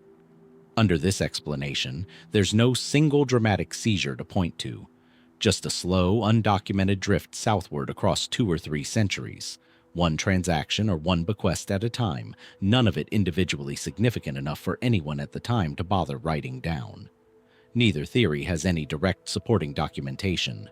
No contemporary record survives describing the Book of Deer changing hands during either the Wars of Independence or the Reformation period specifically. The manuscript simply exits the documented record sometime after the 12th century marginalia were added, and re-enters it, without explanation, in an English bishop's private library roughly 500 years later. And there's one more layer to this mystery worth sitting with, because it concerns not the book itself, but the very place its name commemorates. A puzzle that echoes, in almost eerie fashion, the earlier disappearance of Æbbe's monastery at Coldingham. For centuries, the precise physical location of the original early medieval monastery of Deer, the community that presumably produced the manuscript and whose monks recorded their land grants in its margins, was itself unknown. Scholars and local historians knew roughly where to look, in the vicinity of the later Cistercian Deer Abbey ruins in Aberdeenshire, but no confirmed archaeological trace of the earlier religious community had ever been positively identified. It was only very recently, through excavations led by archaeologist Alison Cameron, supported by a decade-long community initiative called the Book of Deer Project, that researchers began to feel confident they had finally located physical evidence of the earlier monastic site near the later Abbey ruins. Though as of the most recent reporting, the team themselves have been careful to note that further excavation is still needed before the identification can be considered fully certain. Which means that even now, in the 21st century, this story hasn't actually finished resolving itself. The manuscript exists, safe and thoroughly studied, in Cambridge. But the ground it came from, the actual physical site where an Irish-trained scribe once bent over vellum by candlelight to copy out the Gospel of John, where later monks recorded the land grants their community depended on for survival, has only just barely begun to come back into focus, after standing unidentified and unexcavated for the better part of 1,000 years. There's a kind of symmetry to that, worth pausing on. The book vanished from Scotland for roughly 5 centuries before resurfacing, unrecognized, in an English library, where it then sat for another century and a half before anyone understood what they were looking at. Meanwhile, the physical site of its own origin vanished from the landscape just as thoroughly, hidden not behind library shelving and card catalogs, but under centuries of soil, only now beginning to yield its secrets to careful excavation. Both halves of the same story, the object and the place that made it, spent staggering stretches of time hiding in plain sight, waiting for someone with the right expertise, the right curiosity, or simply the right piece of luck to finally notice what had been there all along. There is, today, a growing and increasingly organized movement in Scotland calling for the Book of Deer to be permanently returned to the region of its origin, rather than remaining a visiting exhibit on occasional loan from Cambridge. Whatever the outcome of that campaign, The underlying historical questions it can't resolve remain exactly where they've always been. Was this small, precious gospel book deliberately taken as a casualty of war between two nations locked in centuries of conflict? Did it drift south quietly, unremarkably, passed from one dwindling religious community to another, until it landed, almost by accident, in the collection of a bishop with a taste for old books? And during those 500 years of silence, between the last Gaelic land grant scratched into its margins and its first documented appearance in an English library, where exactly did it rest? In whose hands did it sit, unread, waiting for someone, anyone, to finally understand what they were holding? The Book of Deer's story is one of a single object, whole and intact, quietly misplaced for centuries. Our next mystery moves in the opposite direction entirely, because the man at its center wasn't lost as a single missing object at all. He was deliberately taken apart, piece by piece, and those pieces scattered so widely across Britain and the continent that, to this day, no one has ever managed to fully account for all of them. Inside Durham Cathedral, in the same shrine where the disputed skeleton of St. Cuthbert has rested since 1827, lie a handful of skull fragments identified for centuries as belonging to a king. Not Cuthbert's fellow monks, not another bishop of Lindisfarne, but a warrior king of Northumbria named Oswald, who died in battle nearly 200 years before Cuthbert himself was born, and whose remains have been venerated, fragmented, transported, and disputed across Britain and Europe for almost 14 centuries. To understand how a single body ended up scattered this widely, you have to understand how violently and how deliberately it was taken apart in the first place. Oswald became king of Northumbria in 634, during one of the most turbulent periods in early English history, a time when rival Anglo-Saxon kingdoms fought constantly for dominance, and Christianity was still a relatively recent and fragile presence on British soil. According to Bede, Oswald ruled as a devout Christian king, credited with bringing missionaries from Iona to establish the monastery at Lindisfarne under Bishop Aidan, the very foundation that would later produce Cuthbert himself. But Oswald's reign, like so many in this period, ended in battle. In 641 or 642, at a site remembered as Maserfield, likely the town now known as Oswestry in Shropshire, a name some scholars believe literally preserves Oswald's tree, Oswald was killed fighting the pagan Mercian king Penda. What happened to his body afterward is where this story leaves the realm of ordinary medieval battlefield death and becomes something considerably darker. According to Bede and later medieval chroniclers, Penda's forces didn't simply leave Oswald's corpse where it fell. They dismembered it. His head and his arms, still attached to the hands, were severed and mounted on stakes at the battle site. A calculated act of humiliation, meant to declare victory over a rival king by defiling his body in full view of anyone who passed. Bede records that these grisly trophies remained displayed on the battlefield for a full year before Oswald's brother and successor Oswiu finally recovered them. From this act of deliberate mutilation, an extraordinary and centuries-long process of relic dispersal began.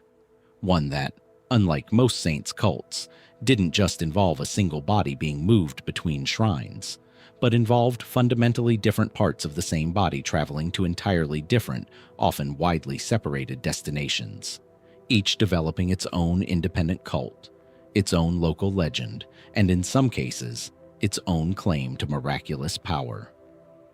Start with the head. According to the traditional account, Oswald's severed head was recovered from the battlefield and taken to a royal church at Bamberg on the Northumbrian coast, before eventually being moved to Lindisfarne itself.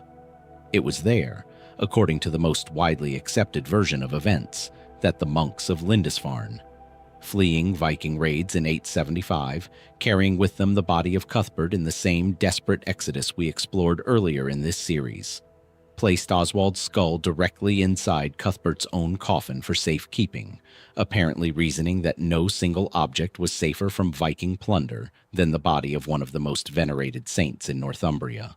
That combined burial eventually settled at Durham in 998, And it is there, in the same disputed tomb opened by Canon James Raine in 1827, that skull fragments identified as Oswald's are recorded among the remains. Bones belonging, by tradition, to a king who had died roughly a century and a half before the saint. He was buried alongside, even entered the world. But that's only the head. The rest of Oswald's story runs on an almost entirely separate track. His arms and hands, recovered from the same battlefield stakes, took a different journey altogether, one shrouded in a body of folklore even more vivid than the head's. According to legend recorded by later chroniclers, one of Oswald's severed arms was carried away from the battlefield by a raven, a detail almost certainly meant to evoke the king's sanctity through natural, almost prophetic intervention. And wherever the raven dropped the arm along its flight, a holy well was said to spring from the ground.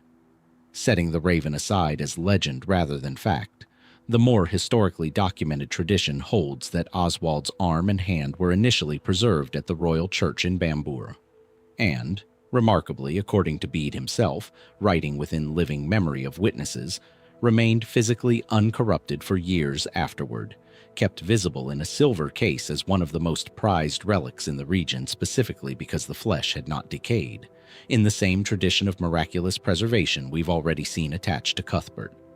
That arm eventually made its way, by a route the sources describe only in general terms, to Peterborough, where the medieval monks who acquired it built an entire specialized chapel to house it, complete with an unusually narrow internal tower, just wide enough for a single monk to climb by an interior staircase and keep permanent, round-the-clock watch over the relic, every hour of every day, year after year.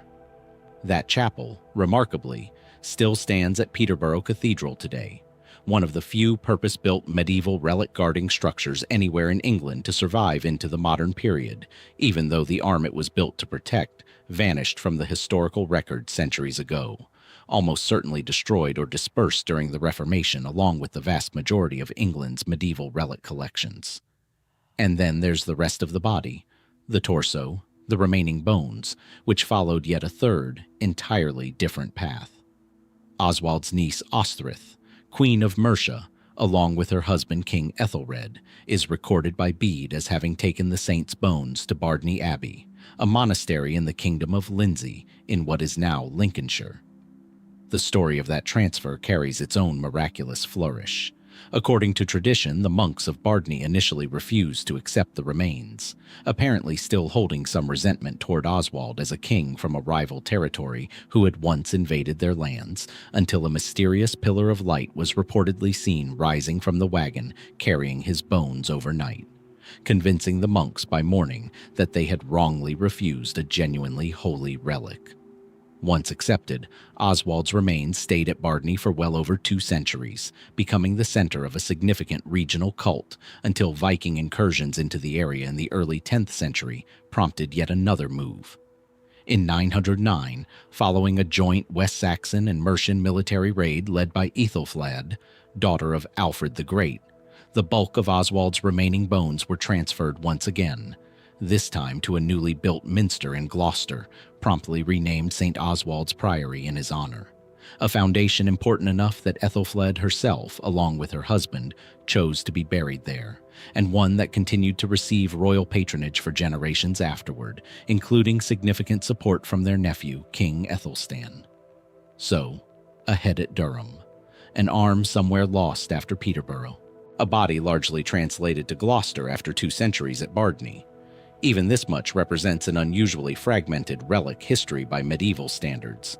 But the story doesn't actually stop there, because sources describing Oswald's cult also mention hair relics claimed by Gloucester, and, more strikingly still, the survival of at least 3 small bones left behind at Bardney, even after the main translation to Gloucester, retained specifically because they were believed to be effective against fevers, meaning that even the complete transfer of Oswald's remains in 909 apparently wasn't complete at all, but left fragments quietly behind at the original site to continue their own separate, smaller-scale veneration.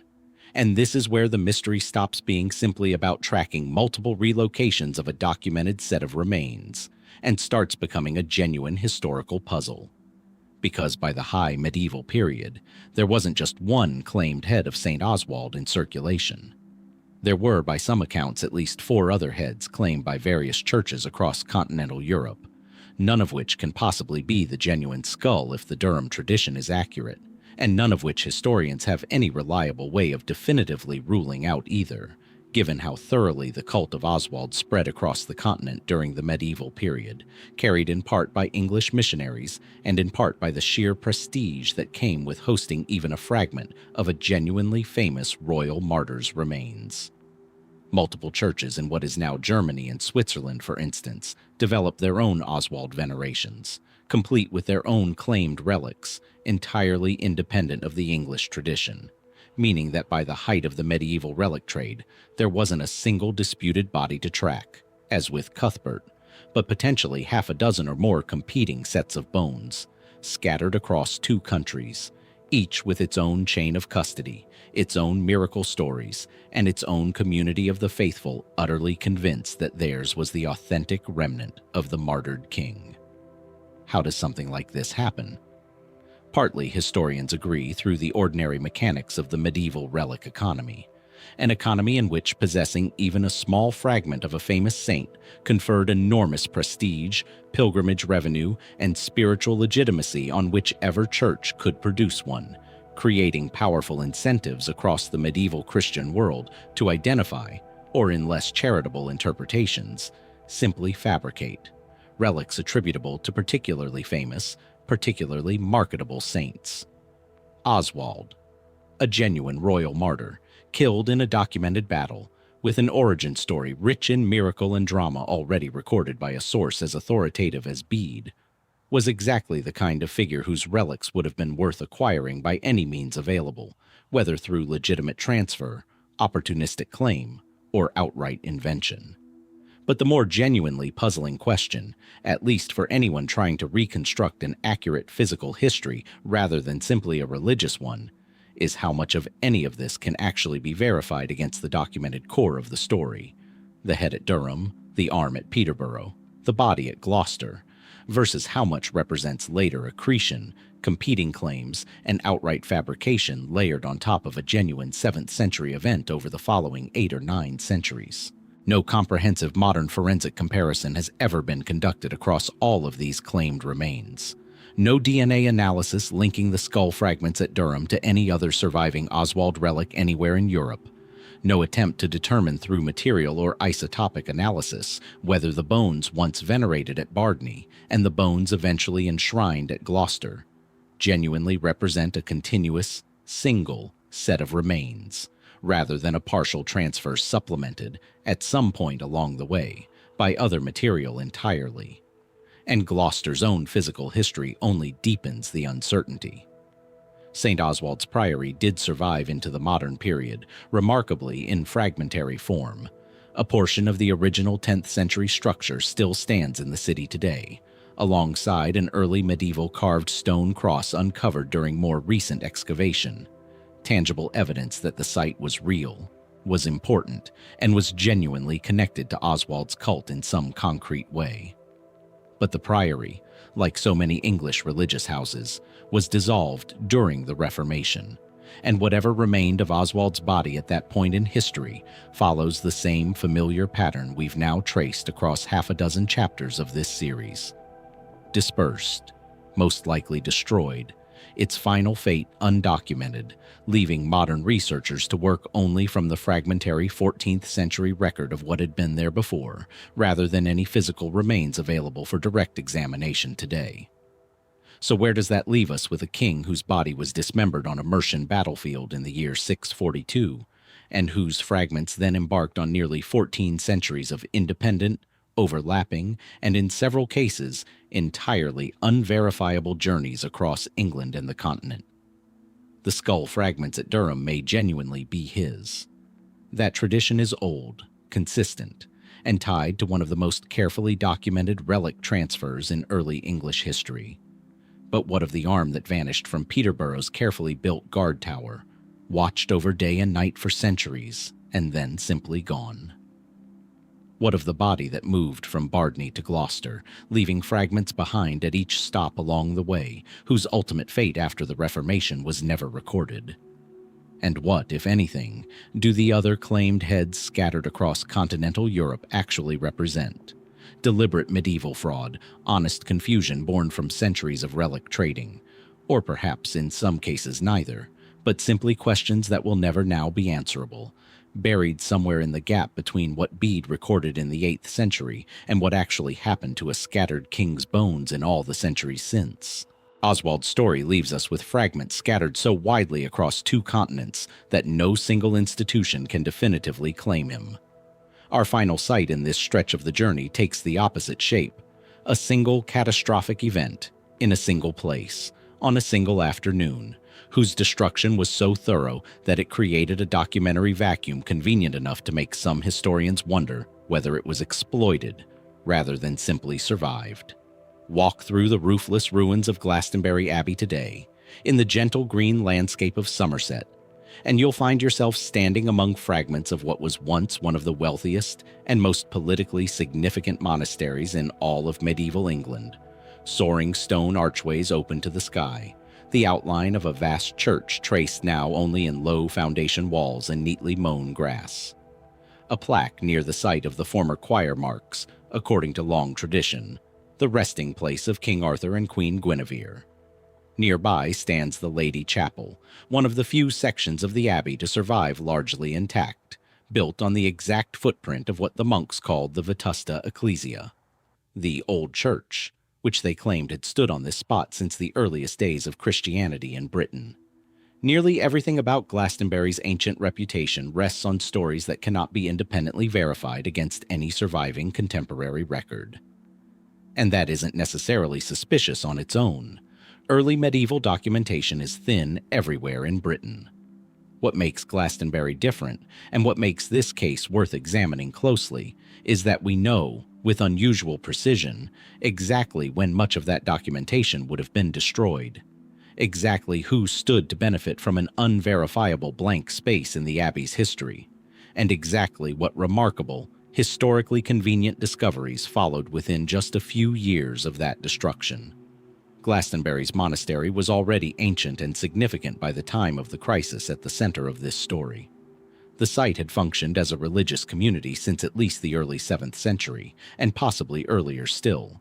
Archaeological excavation in the 20th century uncovered Romano-British pottery at the west end of the Abbey grounds, confirming some form of settlement activity considerably predating the Christian monastery's foundation.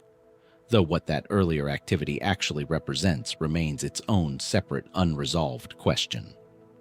By the 10th century, under the abbacy of the future Archbishop Dunstan, the monastery had grown substantially, gaining royal patronage, expanding its buildings, and beginning to accumulate the kind of prestige and wealth that would eventually make it, by the high medieval period, one of the richest monastic houses in the whole of England.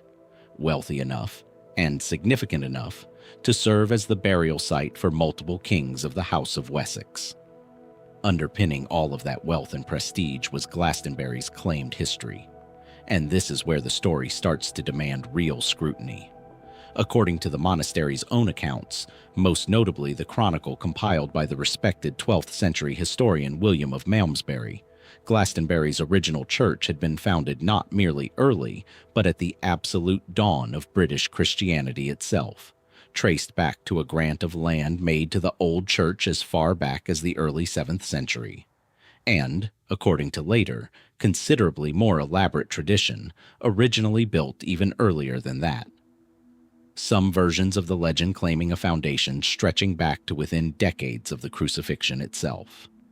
That claim rested, and still rests today in popular memory, on one particular figure: Joseph of Arimathea, the biblical follower of Jesus traditionally credited with providing the tomb used for the burial after the crucifixion. According to a legend that would eventually attach itself firmly to Glastonbury, Joseph traveled to Britain after these events, carrying with him the Holy Grail, the vessel used at the Last Supper, and founded the very first Christian church on British soil at Glastonbury itself, on what medieval tradition called the Isle of Avalon. It's worth pausing here on something historians have noted quite plainly.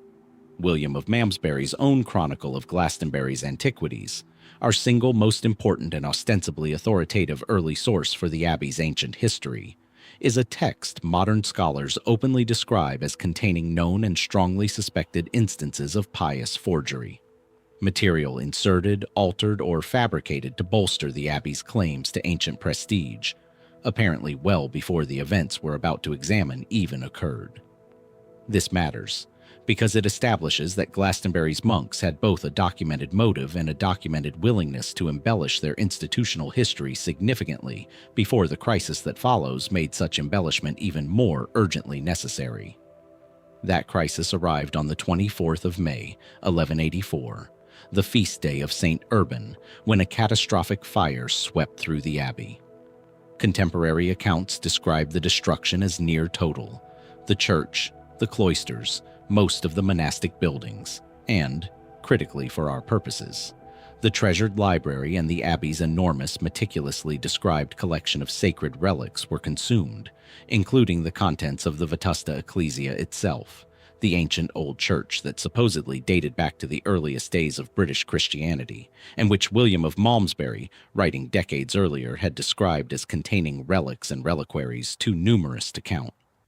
Think for a moment about what that actually means.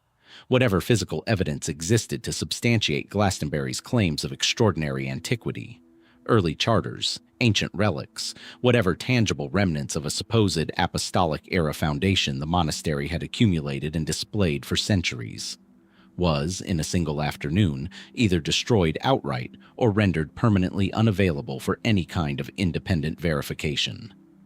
From this point forward, any claim the monks made about the Abbey's ancient origins could be neither confirmed nor definitively disproven by physical evidence, because the physical evidence, whatever its original nature and authenticity had actually been, no longer existed in a form anyone outside the monastery could examine. The Abbey now faced a genuine financial emergency.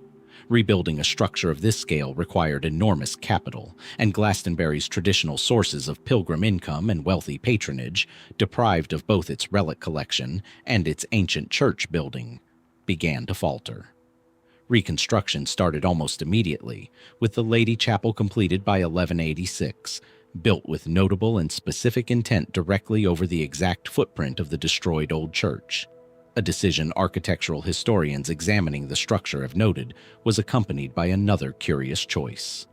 Rather than building in the fashionable contemporary Gothic style of the period, the monks incorporated deliberately antiquated architectural elements into their reconstruction, a choice modern researchers studying the rebuilt abbey have suggested was intended specifically to visually reinforce a sense of ancient, venerable heritage, to make the new building look and feel considerably older than it actually was. And then, in 1191, with pilgrim visits and the funding that came with them still lagging years after the fire, came the discovery that would transform Glastonbury's fortunes almost overnight. According to the account preserved by the contemporary chronicler Gerald of Wales, who was not himself present at the event, but wrote about it not long afterward, the abbot at the time, Henry de Sully, commissioned a search within the abbey grounds, reportedly acting on information supposedly passed down from the late King Henry II. Excavating to a depth of some 16 feet in the old cemetery, the monks uncovered a massive hollowed oak trunk containing 2 skeletons, along with, according to the fuller version of the story, an inscribed lead cross identifying the remains as belonging to none other than King Arthur, buried beside his queen, Guinevere, on the legendary Isle of Avalon. The timing here deserves close attention, because it lines up with an almost uncanny precision. King Richard I had made his cousin Henry de Sully abbot of Glastonbury in 1189, only 2 years before the discovery. In 1190, Richard had named his young nephew, also notably named Arthur, as heir to the English throne, at a moment of considerable political tension involving ongoing conflict with Welsh territories, where legends of Arthur's eventual messianic return to lead the Britons against English rule carried genuine destabilizing political weight. A confirmed grave, physical and undeniable, would settle that legend permanently. Arthur was dead, safely buried, and emphatically not coming back to rally anyone against the English crown. Historians examining this sequence of events have pointed out that the discovery served the interests of the ruling Angevin dynasty just as neatly as it served the Abbey's own urgent financial needs, raising the obvious and still unresolved question of whether this was primarily a fundraising scheme engineered by resourceful monks, a piece of royal political theater orchestrated with the crown's quiet involvement, or, most likely of all, some calculated combination of both, in which royal and monastic interests happened to align perfectly at exactly the moment the Abbey most needed them to. The effect, regardless of its true origin, was immediate and dramatic. Pilgrim traffic and the funding that came with it surged. The Abbey's reconstruction accelerated. By 1278, nearly a century later, Arthur and Guinevere's remains were given a lavish reburial before the high altar, attended in person by King Edward I and Queen Eleanor.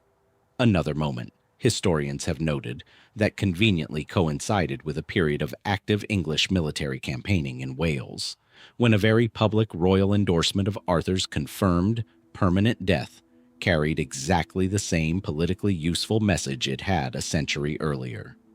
The pattern didn't stop with Arthur.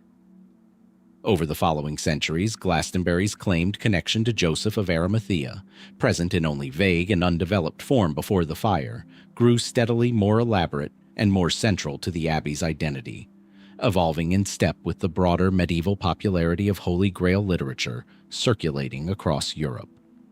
By the mid-14th century, Joseph had been formally established in the Abbey's own records as one of Glastonbury's founding figures, with a dedicated chapel built in his honor in 1382. By 1500, his cult had become one of the Abbey's single greatest draws for pilgrims, so central to Glastonbury's identity that the rebuilt Lady Chapel itself eventually became known simply as St. Joseph's Chapel. In the early 16th century, one of the Abbey's final pre-Reformation abbots, Richard Beer, went so far as to have an entire crypt chapel constructed specifically to commemorate Joseph, formalizing in permanent architecture a legend that had existed only in increasingly elaborate written and oral form up to that point. None of this proves the legends were deliberately fabricated out of nothing. It's entirely possible, as some scholars examining this history have been careful to note, that Glastonbury genuinely was one of the earliest Christian sites in Britain, that some authentic core of ancient tradition underlay these stories long before the fire made them impossible to verify, and that the fire and the discoveries that followed simply gave the monks fresh occasion and fresh motivation to develop, publicize, and monetize traditions that, in some more modest form, had already existed. The archaeological record does confirm genuine early medieval activity at the site, predating any of these later legendary elaborations by centuries. But the fundamental, unresolvable problem remains exactly this: the one event that could have provided physical, verifiable evidence either supporting or disproving Glastonbury's most extraordinary claims. The ancient relics, the early charters, whatever tangible material had accumulated in the old church across 5 centuries or more of continuous religious use, was destroyed in a single afternoon in 1184, at the precise moment the Abbey most needed a compelling, unverifiable story to secure its financial survival. Every dramatic discovery that followed the fire arrived in a documentary vacuum that the fire itself had created, examined by witnesses with a direct financial and political stake in what they reported finding, and recorded for posterity by a chronicler who wasn't present at the event he described. So what, in the end, actually burned at Glastonbury on that afternoon in May of 1184? Genuine relics and records stretching back to the earliest days of British Christianity, tragically lost to an ordinary accident of fire in a wooden-roofed medieval building. Or evidence that might have quietly contradicted a foundation myth the monks had already been cultivating and embellishing for generations, conveniently cleared away just before its most profitable elaboration. Yet was, by pure coincidence, unearthed a few feet beneath the Abbey grounds. 800 years on, with the Vetusta Ecclesia's true contents forever unrecoverable, that question may be one Glastonbury itself made permanently, deliberately unanswerable, whether by accident or by design. Glastonbury's mystery hinges on evidence that burned in a single afternoon, in a location we can still walk today. Our next case inverts that puzzle almost completely. An entire religious movement that spread successfully across 3 countries, founding dozens of documented, still locatable communities, and yet whose own point of origin, the single founding house that gave the whole movement its name, has become so uncertain that modern scholars studying it openly admit they simply don't know, with any real confidence, exactly where it stood. Somewhere in the flat agricultural countryside of northern France, in the modern department of Aisne, near the border between the historic regions of Picardy and Hainaut, there was once a vast belt of woodland known as the Forest of Arrouaise, stretching westward from the edges of the Ardennes, threaded through by old Roman roads that carried merchants, pilgrims, and diplomats between Paris and Flanders, between England and Burgundy. That forest is almost entirely gone today, cleared by centuries of agricultural expansion, and along with it, so too, it seems, has gone any confident memory of exactly where within it one of medieval Europe's most influential monastic communities actually stood. Its story begins modestly enough, as so many of these stories do, with a hermit. Around the year 1090, a solitary religious figure named Gregarious had established himself somewhere within this forest, evidently drawn to the isolation and the opportunity it offered for a life of prayer and withdrawal from the world. Not long afterward, another man, Heldamar, joined him, and the small community the two men formed gained formal recognition from the local bishop in 1097. What had begun as little more than a hermitage tucked away in dense woodland, the kind of humble, easily overlooked foundation that rarely leaves much trace in the historical record, grew steadily over the following decades, eventually developing a specific and valuable function, providing shelter, guidance, and hospitality to travelers making their way through the forest along those old Roman routes, at a time when safe passage through wooded, sparsely inhabited terrain was never something merchants or pilgrims could simply take for granted. By 1121, this community had grown substantial enough to be formally elevated to the status of an abbey, and it elected its first abbot, a man named Gervais, who would go on to lead the community for over 2 decades, until 1147. Under Gervais's leadership, something remarkable happened. Not merely the growth of a single successful monastery, but the emergence of an entirely new branch of monastic practice that would spread rapidly across Western Europe within just a few decades. The community at Arrouaise had adopted a particular interpretation of the rule of St. Augustine, one that borrowed heavily from the austere, disciplined lifestyle associated with the Cistercian order, then in its own early and rapidly expanding phase under figures like Bernard of Clairvaux.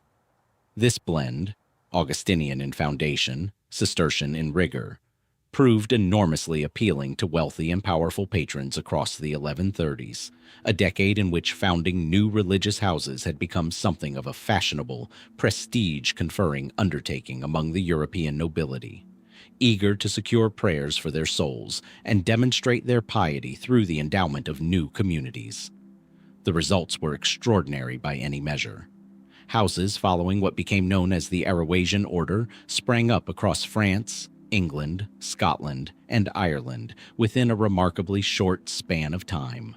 In England alone, communities tracing their origin directly to Arrouaise were established at Missenden in Buckinghamshire, at Lilleshall in Shropshire, at Dorchester in Oxfordshire, itself later serving as a kind of secondary mother house, sending its own canons onward to establish still further communities, and at Wardour in Yorkshire, recognized as the very first Arrouaisian foundation on English soil.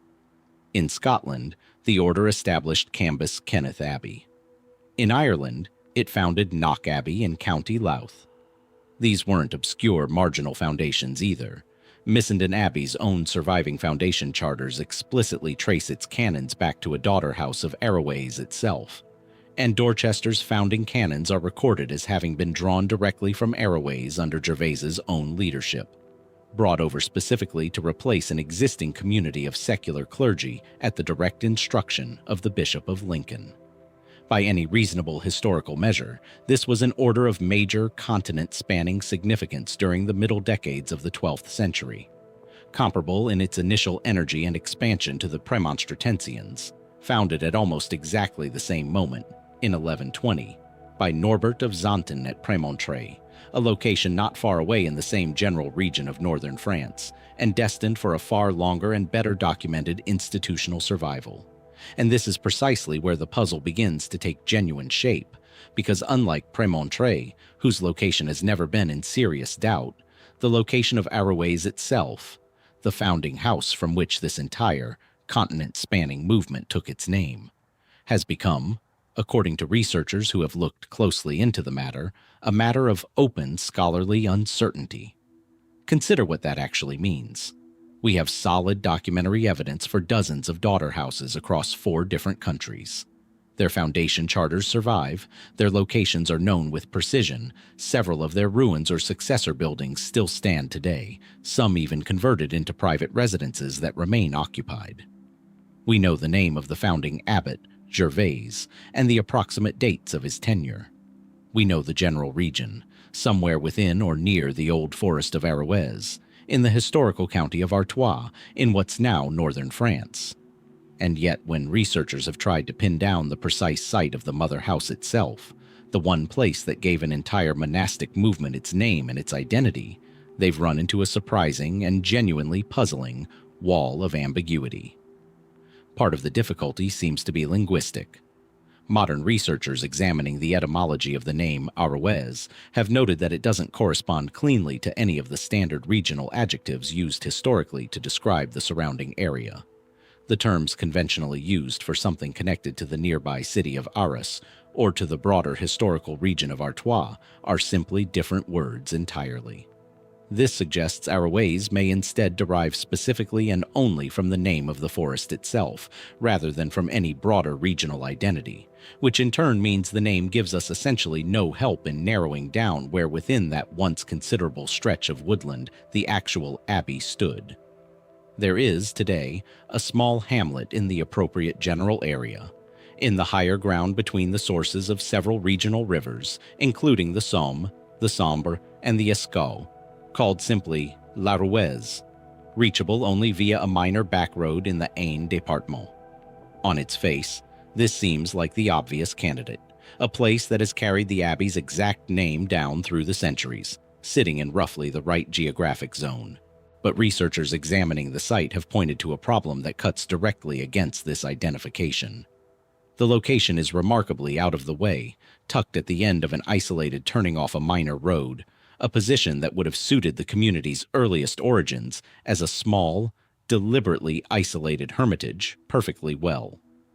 But one that seems genuinely difficult to reconcile with what the Abbey is documented to have become soon afterward. A working way station providing organized hospitality and safe passage to merchants, pilgrims, and diplomats traveling steadily along significant commercial and diplomatic routes between major centers like Paris, Flanders, England, and Burgundy. A hermitage tucked at the end of an isolated country lane makes sense. A functioning medieval hospitality station serving continental trade and pilgrimage traffic, considerably less so. This tension has led some researchers to propose an entirely different candidate altogether, a site near Aubenchamp-le-Bois, roughly midway between the towns of Cambrai and Saint-Quentin, situated directly on a well-established medieval road connecting those two centers, a location that, unlike l'Arrouaise itself, sits squarely on precisely the kind of significant travel route the Abbey's documented function as a way station for travelers would actually require. This site, researchers have noted, would have placed the Abbey at the intersection of several genuinely important medieval routes: the road connecting Paris to Mechlin, the road connecting London to Dijon, and by extension, the broader diplomatic and commercial corridors linking France to Flanders and England to Burgundy, precisely the kind of strategically valuable position a real, functioning, hospitality-focused monastery would have needed. And then there's a third possibility again, a location near the village of Gouy, itself historically known as Gouy-en-Arrouaise, its very name carrying a direct link to the forest, and by extension, potentially to the Abbey itself, where later cartographic surveys have marked the presence of visible Abbey ruins near the source of the river Escaut.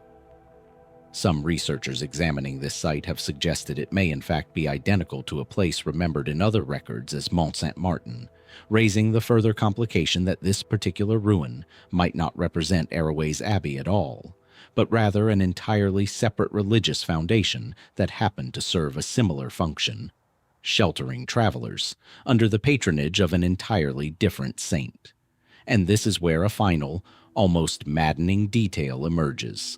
The surviving foundation charters of two of Arrouaise's own confirmed daughter houses in England, Bourne Abbey in Lincolnshire and Missenden Abbey in Buckinghamshire, both explicitly record the dedication of their mother house as being to St. Nicholas, not St. Martin, whose association with charitable aid to travelers would otherwise make him an almost suspiciously perfect thematic fit for the Gui ruins, given that traditional stories about Martin specifically emphasize his generosity toward wayfarers and the poor.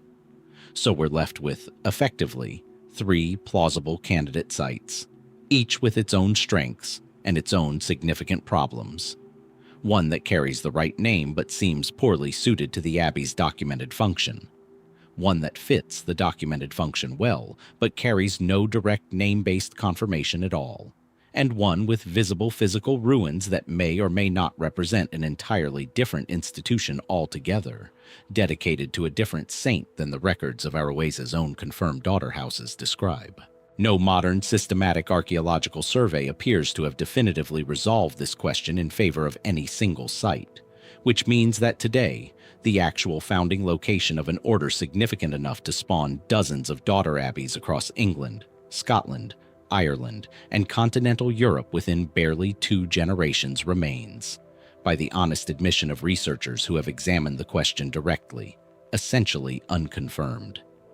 This geographic uncertainty is strange enough entirely on its own terms, but it's compounded by a second, quieter kind of disappearance, not physical this time, but institutional, that unfolded gradually across the centuries that followed the order's initial, explosive period of growth. Even by the middle of the 12th century, tensions were already emerging within the wider Arrouaisian network.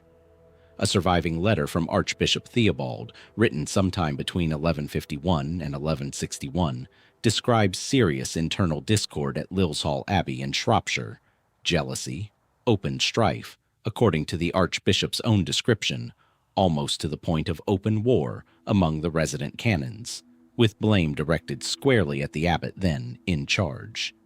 Whatever the underlying causes, this kind of documented internal friction, emerging within barely a generation of the order's founding, hints at an institutional structure that may have struggled, even at the height of its rapid geographic expansion, to maintain the kind of unified discipline and shared identity that had originally distinguished Arrouaisian houses from ordinary communities of Augustinian canons.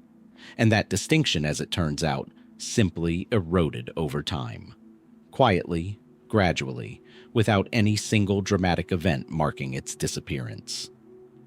Historians examining the order's later history have noted plainly that, as the decades passed, the meaningful differences separating Arrouaisian houses from other communities following the broader Augustinian rule became less and less pronounced, until the specific Arrouaisian identity was, in practical terms, no longer widely distinguished from ordinary Augustinian canons at all. Houses that had once been founded specifically, deliberately, as outposts of Gervaise's distinctive austere reform movement, came instead to simply be described, generation after generation, as ordinary houses of canons, regular. The specific word, Arrouaisian, fading gradually out of common usage, not through any formal dissolution or absorption decree, but through what amounts to a slow, unrecorded drift of institutional memory until an order significant enough to have spread across 4 countries within 2 generations had, within a century or 2 more, essentially ceased to exist as a distinct, recognizable category at all. Its houses simply absorbed in identity, if not always in formal administrative structure, into the far broader and more general Augustinian tradition around them. The mother house itself limped on considerably longer in some administrative sense, continuing to exist as an abbey in its own right for centuries afterward. surviving the medieval period, surviving the religious upheavals that swept away so many other monastic communities across Europe during the Reformation, right up until the French Revolution finally brought its institutional life to a definite, documented close with formal suppression in 1790. But by that point, whatever distinctive Arrouaisian identity had once defined the order at its height had already been gone, in any meaningful practical sense, for the better part of 5 or 6 centuries. Meaning the abbey that finally closed its doors in 1790 was, for all practical purposes, simply another house of Augustinian canons. Its founding movement's specific character having quietly dissolved long before its final institutional end ever arrived. So what, in the end, actually happened to Arrouaise? There's no single dramatic event to point to here. No Viking raid, no catastrophic fire, no deliberate act of destruction or concealment. Instead, there's something arguably stranger. A genuinely significant medieval institution that expanded with real speed and real ambition across an entire continent, planting daughter houses whose own records survive in considerable detail even today, only to have both its precise point of origin and its distinctive institutional identity dissolve so gradually, so undramatically, that no one at the time seems to have thought either loss worth specifically documenting as it happened. We know with confidence dozens of places the Arrouaisian order successfully reached. We can't say with any real confidence at all exactly where it actually began.